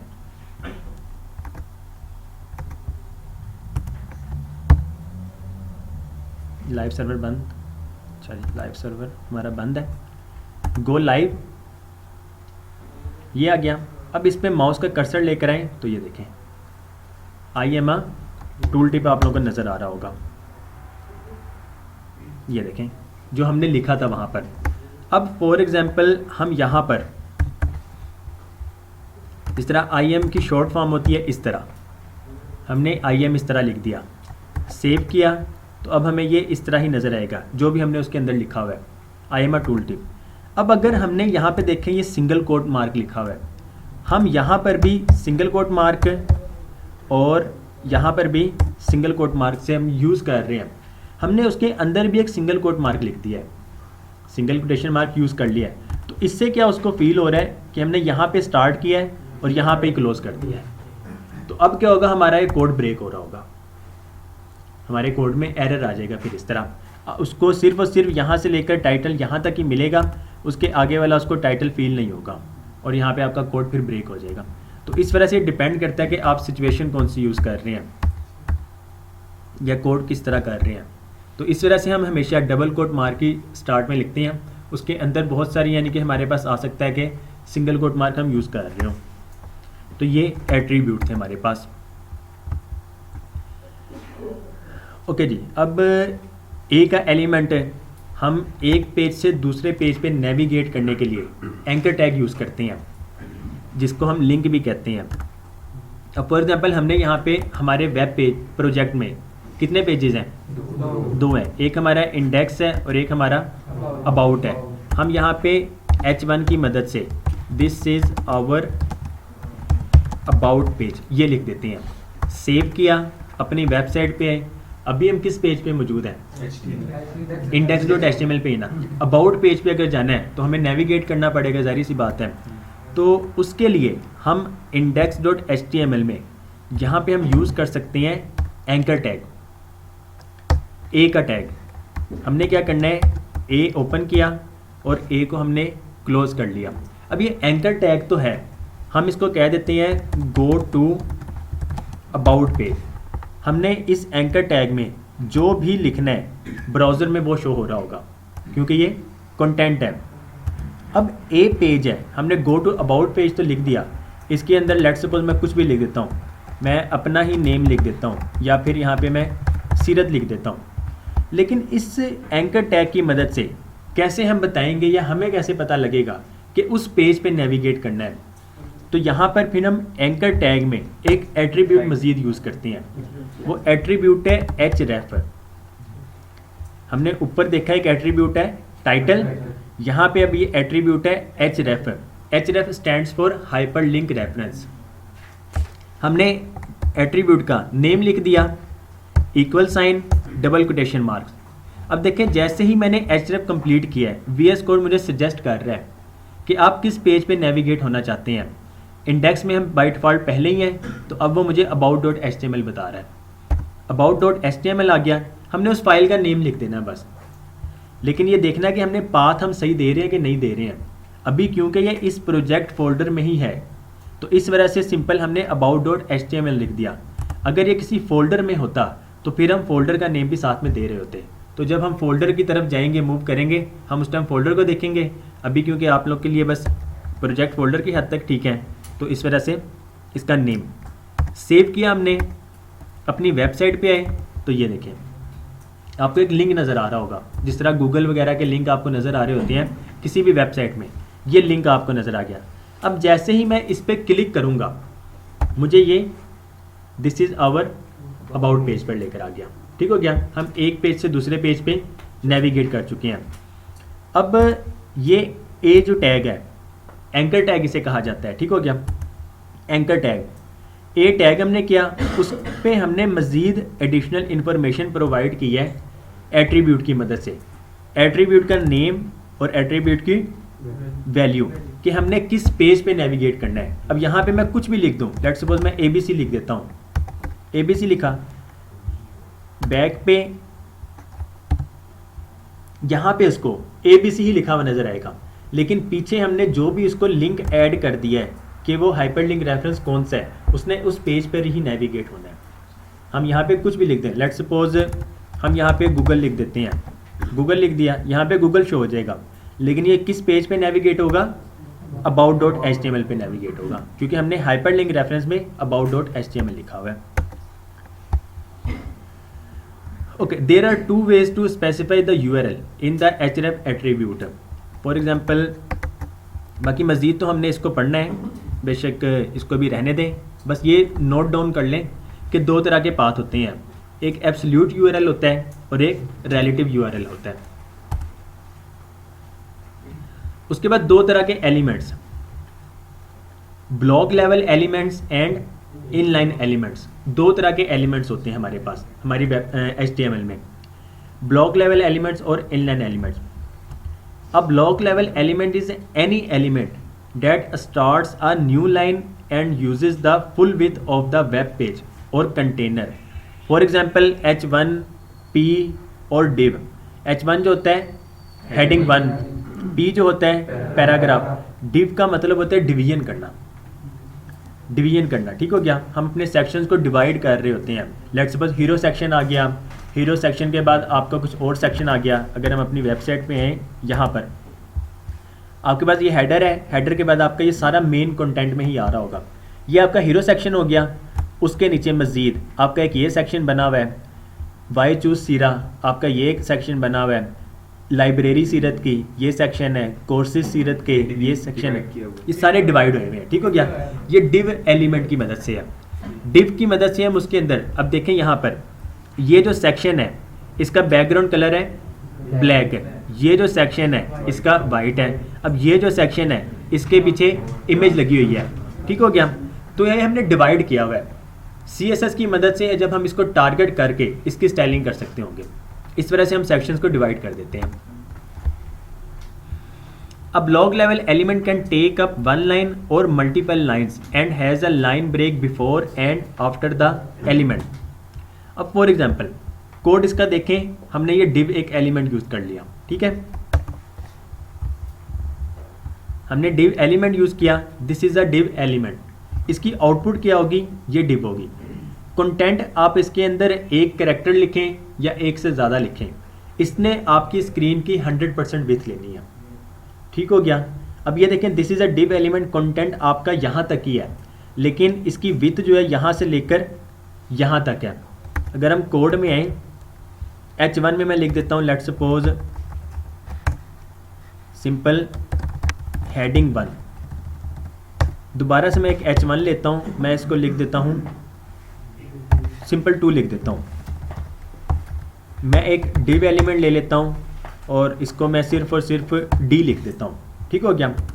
अब देखिए कंटेंट सिर्फ मैंने थोड़ा थोड़ा ही लिखा हुआ है, लेकिन होगा क्या जब हम अपनी वेबसाइट पे आते हैं, होगा क्या, ये देखें हेडिंग 1 इसने विथ 100% ले ली पूरा यहाँ तक, मैंने 2 लिखा उसने विथ ले ली 100%, मैंने D लिखा इसने विथ ली 100%। ये होते हैं ब्लॉक लेवल एलिमेंट्स। कंटेंट आप एक लफ्ज़ लिखें या एक से ज़्यादा लिखें, उसको जितनी स्पेस चाहिए होगी, लेकिन उसने विथ जो है हमेशा 100% ही लेनी है। ये ब्लॉक लेवल एलिमेंट्स हैं। इनलाइन एलिमेंट्स कौन से एलिमेंट्स होते हैं, लाइक स्पैन एलिमेंट। अब देखें, हमने P एलिमेंट लिया, ये ब्लॉक लेवल एलिमेंट है, ठीक हो गया। इस P एलिमेंट के अंदर हमने एक और एलिमेंट ले लिया, स्पैन एलिमेंट। स्पैन के अंदर हमने कंट्री लिखा। अब ये स्पैन एलिमेंट जो ये इनलाइन एलिमेंट है। अब यहाँ पे देखें, आई लव माई कंट्री, आपका P एलिमेंट जो है यहाँ से लेकर यहाँ तक ही है, 100% विथ पे है।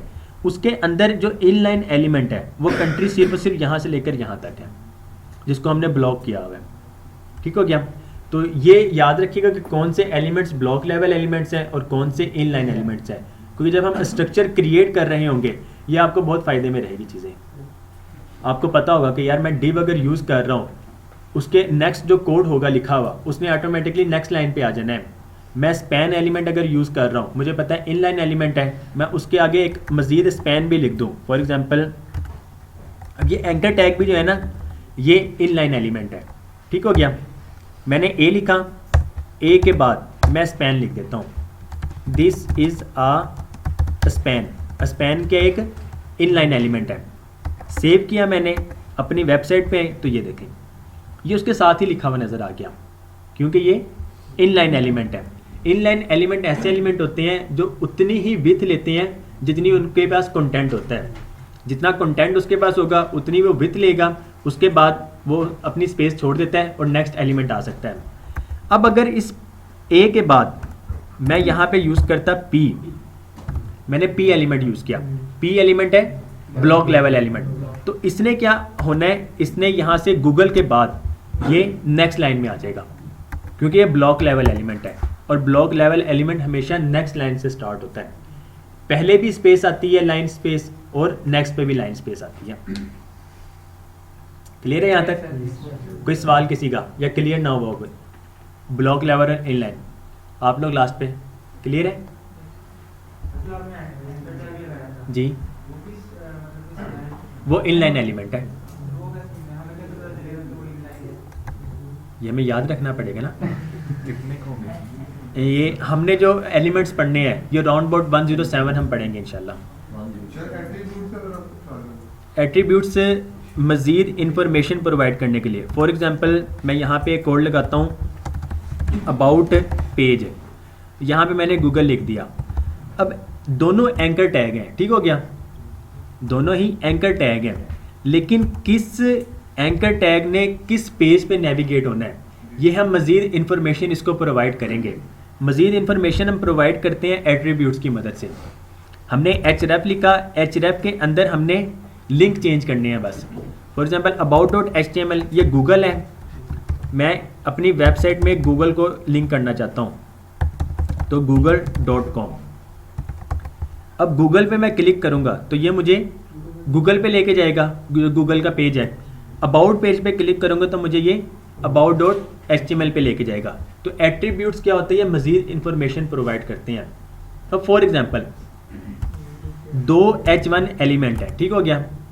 जब हम स्टाइलिंग कर रहे होंगे, स्टाइलिंग करने के लिए हमें टारगेट करना पड़ता है। हम अगर H1 को टारगेट करेंगे तो इस पेज में जितने भी H1 होंगे वो उन सारों में अप्लाई हो जाएगा। अब ये है एलिमेंट का नेम, ये टैग नेम है। इस वेब पेज में हज़ारों कह लें H1 के टैग हैं। आपने किसी एक एलिमेंट को टारगेट करना हो, सिर्फ एक को टारगेट करना हो, तो इसकी यूनिक एक पहचान बनाने के लिए, अब हम सारे यहाँ पे पाकिस्तानी हैं, ठीक हो गया। हमारी एक यूनिक पहचान है, वो क्या है, हमारा आईडी कार्ड का नंबर जो है वो यूनिक है पूरे पाकिस्तान में। तो इसी तरह हम इसको आईडी प्रोवाइड कर सकते हैं।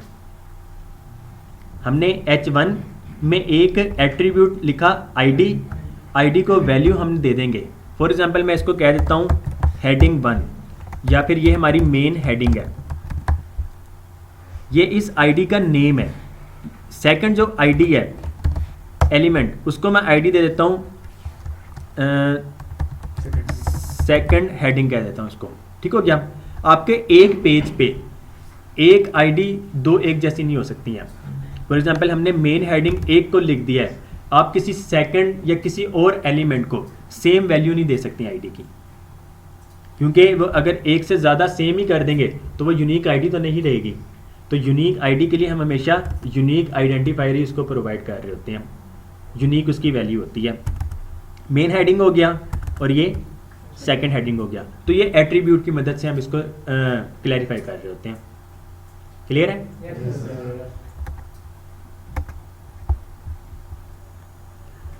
उसके बाद सिमेंटिक एलिमेंट्स, ये हमारा लास्ट टॉपिक है। Semantic elements, when building web pages we use a combination of non-semantic HTML and semantic HTML. The word semantic means relating to meaning, कि हम एलिमेंट्स वो यूज़ कर रहे होंगे जिसका कोई मकसद होगा। अब फॉर एग्जांपल जब हम अपना स्ट्रक्चर पेज डिफाइन कर रहे होते हैं, हम क्या करते हैं, यहाँ पर डिव से क्या होता है, सेक्शंस डिवाइड हो रहे होते हैं। हम इसको एक आईडी दे देते हैं हेडर। हमने एक हेडर को डिफाइन कर दिया डिव की मदद से। हम एक और डिव लेते हैं, हम उसको आईडी दे देते हैं मेन कंटेंट के लिए मेन। अब इसके अंदर जितना होगा ना वो मेन कंटेंट हम लिख रहे होंगे। हम एक और डिव बनाते हैं फुटर के लिए, आईडी इसको दे देते हैं फुटर। तो डिवीजन होगी हमारी, ठीक हो गया। हमारा वेब पेज का स्ट्रक्चर बन गया है। हेडर में हम हेडर लिख रहे होंगे, हेडर का कंटेंट, मेन में मेन का कंटेंट, इस फुटर में फुटर का कंटेंट है। लेकिन देखें ये डिव जो है ये डिवाइड कर रहा है, हम इसको मज़ीद आईडी देकर सिर्फ डिवाइड कर रहे हैं चीज़ों को। HTML5 में क्या हुआ, कुछ हमारे पास न्यू एलिमेंट्स आ गए हैं। हेडर के लिए हेडर एलिमेंट, मेन के लिए मेन एलिमेंट, फुटर के लिए फुटर एलिमेंट। अभी अगर हम देखें, हम यहाँ पे भी डिव यूज़ कर रहे हैं, यहाँ पे भी डिव यूज़ कर रहे हैं और यहाँ पर भी डिव यूज़ कर रहे हैं। वेबसाइट में यही हम बता रहे हैं कि हम डिव यूज़ कर रहे हैं। गूगल जब आपके वेबसाइट को रैंक में लेकर आता है वो आपके टैग्स देख रहा होता है, ठीक हो गया। गूगल को तो यही पता है, या हम अपने वेब पेज से तो यही बता रहे होते हैं कि हम कौन सा एलिमेंट या किस मकसद के लिए यूज़ कर रहे हैं। तो यहाँ पर जब हम डिव ही लिख रहे हैं तो इसका यही मतलब है कि हम सिर्फ डिवीजन कर रहे हैं। लेकिन अगर यही चीज़ है हम इस तरह लिख दें, गूगल को भी पता लग रहा होगा, हमें भी पढ़ने में आसानी है कि इसमें हेडर का कंटेंट है, इसमें मेन कंटेंट है, इसमें फुटर कंटेंट है। ये सिर्फ एलिमेंट्स की मदद से ही, और यही चीज़ हमारी SEO में काम आती है। गूगल आपकी वेबसाइट को रैंक इस तरह ही लेकर आता है, उसे पता लग रहा होता है कि आप अपनी वेबसाइट में हेडर भी यूज़ कर रहे हैं, मेन एलिमेंट भी यूज़ कर रहे हैं और फुटर एलिमेंट भी यूज़ कर रहे हैं। तो ये सिमेंटिक एलिमेंट्स हैं कुछ। Why use semantic elements, accessibility, SEO, easy to understand many websites contain HTML code like div id header, div id navigations के लिए नेव कर रहे होती हैं, मेन के लिए मेन, फुटर के लिए फुटर। तो HTML5 में क्या हुआ है, हमारे पास कुछ न्यू एलिमेंट्स आ चुके हैं। Article, aside, details, figcaption, figure, footer आ गया हमारे पास, हेडर आ गया, मेन आ गया। हेडर के अंदर हमने देखा है वेबसाइट्स में, हेडर के अंदर देखें नेविगेशंस है, तो नेविगेशंस के लिए हम यहाँ पर हेडर के अंदर हम नेव इस तरह यूज़ कर रहे होते हैं। और फिर एक पेज से दूसरे पेज पे लिंक होने के लिए हम कौन सा टैग यूज़ कर रहे होते हैं, एंकर टैग। तो यहाँ पर हम anchor tag let's suppose about.html और यहाँ पर about हम इस तरह लिखते हैं। हमारी वेबसाइट में देखें सिर्फ और सिर्फ वही चीज़ नज़र आ रही है। वो स्टाइलिंग की मदद से सब कुछ कर सकते होंगे, वो स्टाइलिंग की मदद से। अभी देखें अगर हम सिंपल लिंक लिखते, सिंपल एंकर टैग यूज़ करते, तब भी आपको यही नज़र आना था जिस तरह आपको ये नीचे नज़र आ रहा है। लेकिन जब वेब पेज आपकी लाइव होगी उसमें क्या होगा आपको पता, गूगल डिटेक्ट कर रहा होगा हेडर भी यूज़ हुआ है, नेव भी यूज़ हुआ है। तो इस तरह आपकी वेबसाइट जो वो रैंकिंग में आ रही होगी। क्लियर है? ओके जी। उसी तरह जब हम टाइम अपनी वेबसाइट में बता रहे होंगे, कोई सेक्शन वगैरह डिवाइड करना, मार्क करना, तो ये सब हम फिर ये वाले एलिमेंट्स ही यूज़ कर रहे होते हैं। ये HTML5 में है सिर्फ, ये कुछ न्यू एलिमेंट्स हैं, ये 14 के राउंड अबाउट हैं आई थिंक, ये HTML5 में है। बाकी कंप्लीट एक कि कौन सा एलिमेंट ब्लॉक लेवल है, कौन सा इनलाइन एलिमेंट है, किस टैग का क्या मकसद है, वो जब हम साथ साथ कर रहे होंगे तो उस टाइम ही हम पढ़ेंगे इंशाल्लाह। बाकी कल आप लोगों का तो नहीं होगा जी। जो अभी हम टैग यूज कर रहे हैं जी, बेसिक पर्पस रैंकिंग के लिए है। रैंकिंग के लिए सिमेंटिक एलिमेंट्स है ना। अब फॉर एग्जांपल आपने ये कोड लिखा हुआ है, ठीक हो गया, कोड लिखा हुआ है, आपका ये कोड किसी और डेवलपर के पास जाता है, उसने देखना है कि भाई इसने तो सिर्फ div ही लिखा हुआ है, कोई सिमेंटिक एलिमेंट्स यूज़ नहीं किया, उसको खुद भी पढ़ने में मुश्किल होगी। नेक्स्ट टाइम 1 साल के बाद आप अपना ही कोड दोबारा देखते हैं, आपको खुद भी नहीं समझ लग रही होगी। ठीक हो गया? तो इस वजह से जब हम हेडर, मेन और फुटर यूज़ कर रहे होंगे हमें पता होगा इसमें हेडर का कोड है, इसमें मेन कोड है और इसमें फुटर का कोड है।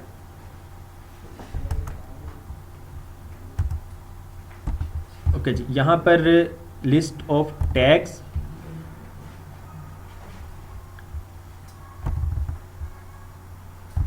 हमारा चैप्टर 1 आज कंप्लीट हो चुका है अल्हम्दुलिल्लाह। उसके बाद अब नेक्स्ट वीक जो है चैप्टर 2 टेक्स्ट का।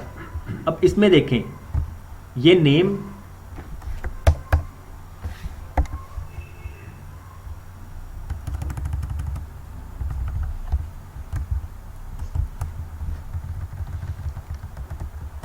हमने हेडिंग देख लिया, पी देख लिया, ठीक हो गया। H1 से H6 तक हेडिंग्स की लेवल्स का हमें पता लगता है। ये इसकी डिस्क्रिप्शन है, इसमें एट्रीब्यूट्स कोई यूज़ नहीं होते हैं, इसका डिस्प्ले जो है ब्लॉक है और बस यही। पैराग्राफ, पी से पैराग्राफ और ये भी ब्लॉक है। बी जो है मे का टेक्स्ट बोल्ड, टेक्स्ट को ये बोल्ड कर देता है। तो ये कौन सा एलिमेंट है? ये डिस्प्ले इनलाइन एलिमेंट है। अगर हम यहाँ पे थोड़ा सा यूज़ करके देखें, फॉर एग्जांपल हमने ये बनाया हुआ है, फुटर में आते हैं। अब जिस तरह फुटर में लिखा हुआ होता है, या फिर हम यहाँ पर देखें, ये जो लिखा हुआ है कॉपीराइट 2022 सीरत इंस्टीट्यूट एंड रिसर्च सेंटर, ये हम कैसे लिखते हैं? लेट्स सपोज फुटर, हमने फुटर एलिमेंट ले लिया, इसको हमने एक पैराग्राफ में लिख देना है। तो पैराग्राफ के लिए हमारे पास कौन सा एलिमेंट है? P element. पी एलिमेंट हमने लिखा, उस पी एलिमेंट के अंदर ये जो कॉपी का जो साइन है ये हम लिख नहीं सकते हैं ऐसे। तो ये जब हम HTML में आगे पढ़ेंगे हम देखेंगे, बस दिखाने के लिए भी आपको। एंड कॉपी से हम वो कॉपी का साइन हमारे पास आ जाता है। उसके बाद 2022 और सीरत, उर्दू में भी लिखा हुआ है सीरत institute and this search centre. Save करेंगे, अपनी वेबसाइट पे आते हैं तो ये देखें यहाँ पर जिस तरह कॉपीराइट ये सेम वही लिखा हुआ है।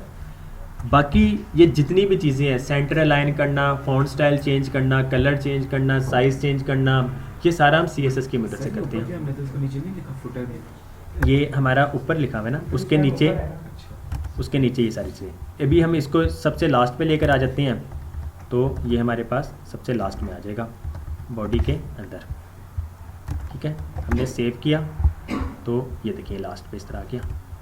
हम जोन सा कोड जिस लाइन पे लिख रहे होंगे वो कोड वहाँ पे रेंडर हो जाएगा, उसके बाद का जो कोड होगा वो उसके बाद आ होगा। ओके गाइस, क्लियर है यहाँ तक? कोई सवाल हो किसी का? किसी को इशू आ रहा हो? घबरा तो नहीं गए? अभी तो ये बेसिक सी चीज़ें हैं, बाकी मज़ा है बहुत कोड में ना। कौन से थे? एब्सोल्यूट यूआरएल और रिलेटिव यूआरएल। कोडिंग में बहुत मज़ा है, यकीन माने। आती हो ना तो बहुत मज़ा है। अभी तो यानी कि आप कह लें कि पहला ही लेक्चर है, जब आहिस्ता आहिस्ता हम चीज़ को सीखेंगे तो इंशाल्लाह आप लोगों के लिए बहुत आसानी हो जाएगी। घबराना नहीं है क्योंकि सुकून सिर्फ कबर में है। जी Coding is choice, but ends with addiction. Ji Coding is choice, but ends with addiction. अच्छा,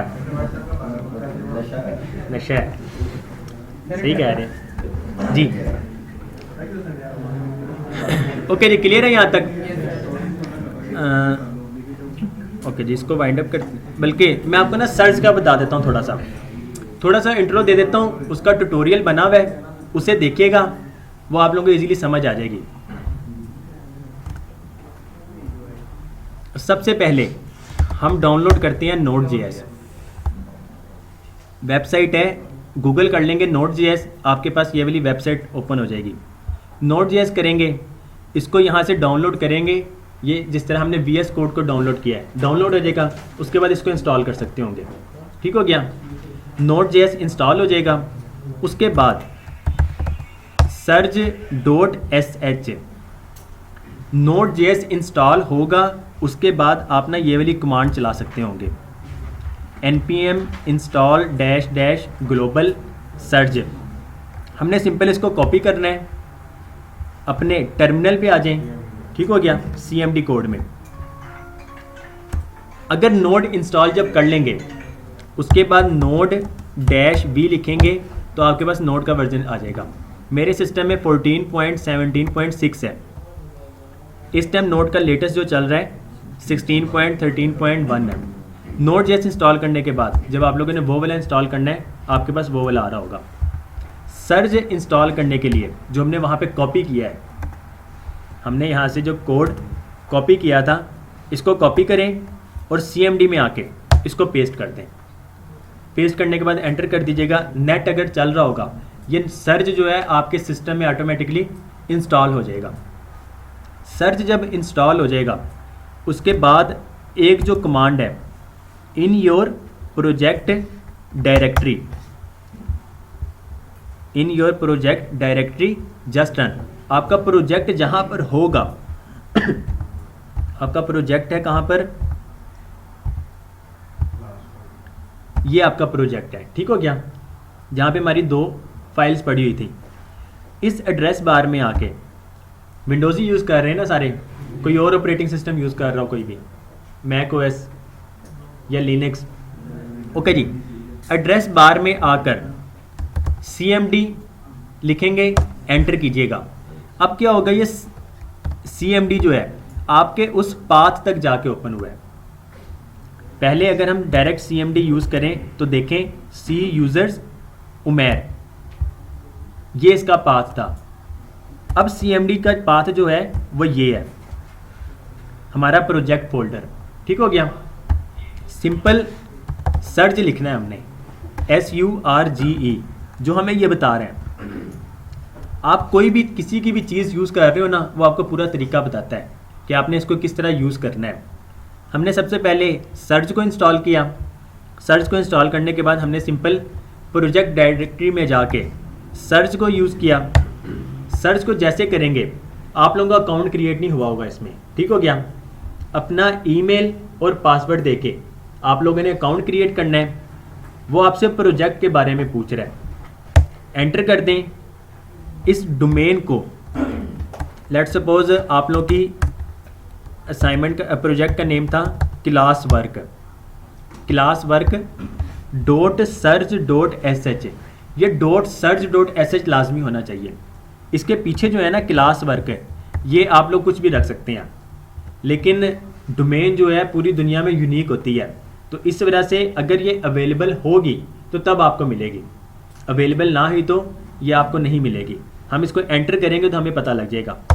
एंटर करते हैं तो ये देखें, you do not have permission to publish to classwork.search.sh, क्योंकि क्लास वर्क पहले ही ऑलरेडी किसी ने यूज़ कर लिया है। तो हम यहाँ पर यूज़ कर सकते हैं, दोबारा से सर्च किया, प्रोजेक्ट हमारा यही है। हम यहाँ पे लिख देते हैं सीरत डैश क्लास वर्क, एंटर किया, उसको डोमेन मिल गई ये वाली, ठीक हो गया, पहले से किसी ने ली नहीं थी। अब क्या हुआ, ये वेबसाइट पब्लिश हो चुकी है। पब्लिश कहाँ पे हुई है, जो हमने डोमेन बताई है, कॉपी किया, इसको ब्राउज़र में आए, इसको पेस्ट करें तो ये देखिएगा जो हमने कोड किया था वो आपको यहाँ पे नज़र आ रहा होगा। अकाउंट पहले बनाना पड़ेगा।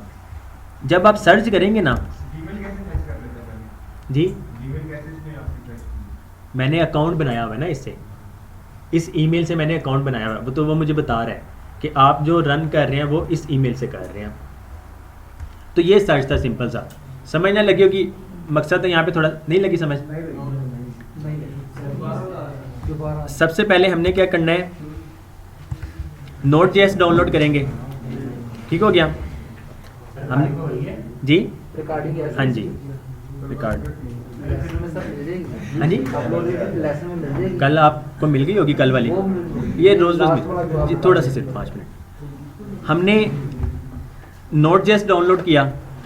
Node.js डाउनलोड करने के बाद आप लोग नोड इंस्टॉल जब कर लेंगे, -v करेंगे तो आपको पता लग जाएगा, कंफर्म हो जाएगा कि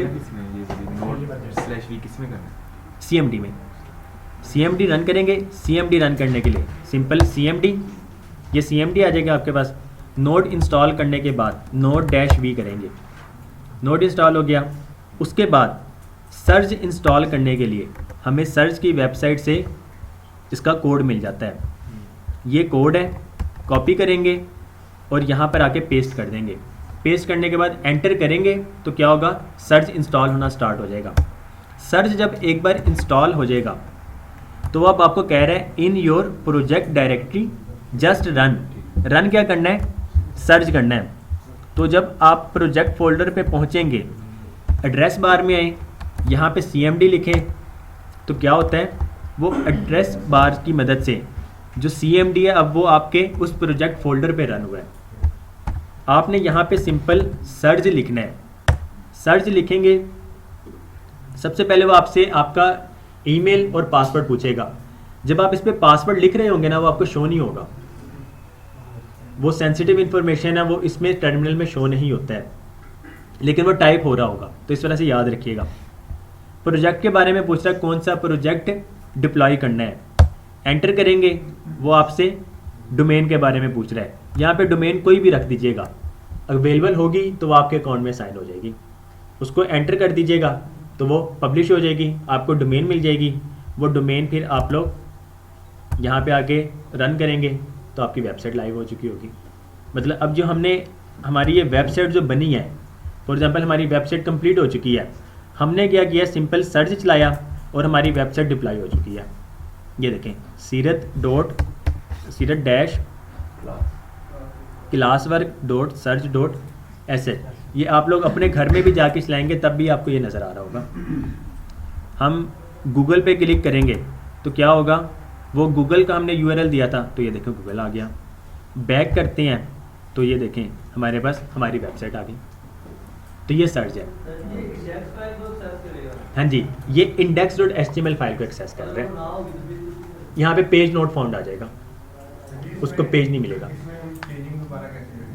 जब चेंजिंग तो अभी स्टूडेंट्स घबरा जाएंगे, ठीक हो गया।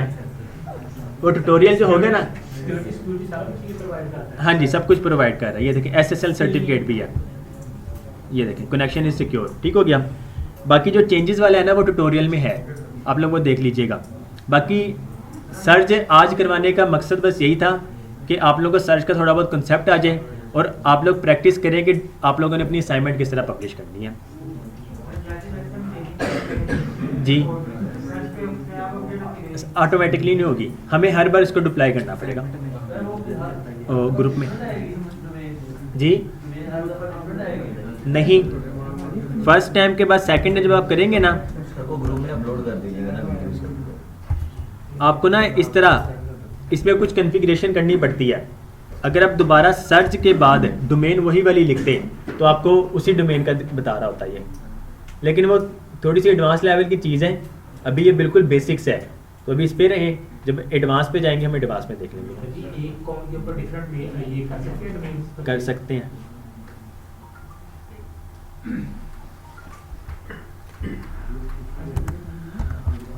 ओके जी, ये हमारा HTML का चैप्टर नंबर 1 और सर्च थोड़ा बेसिक सा, ताकि आप लोग असाइनमेंट को डिप्लाई कर सकें। ओके जी, यहाँ पे रिकॉर्डिंग ख़त्म करते हैं।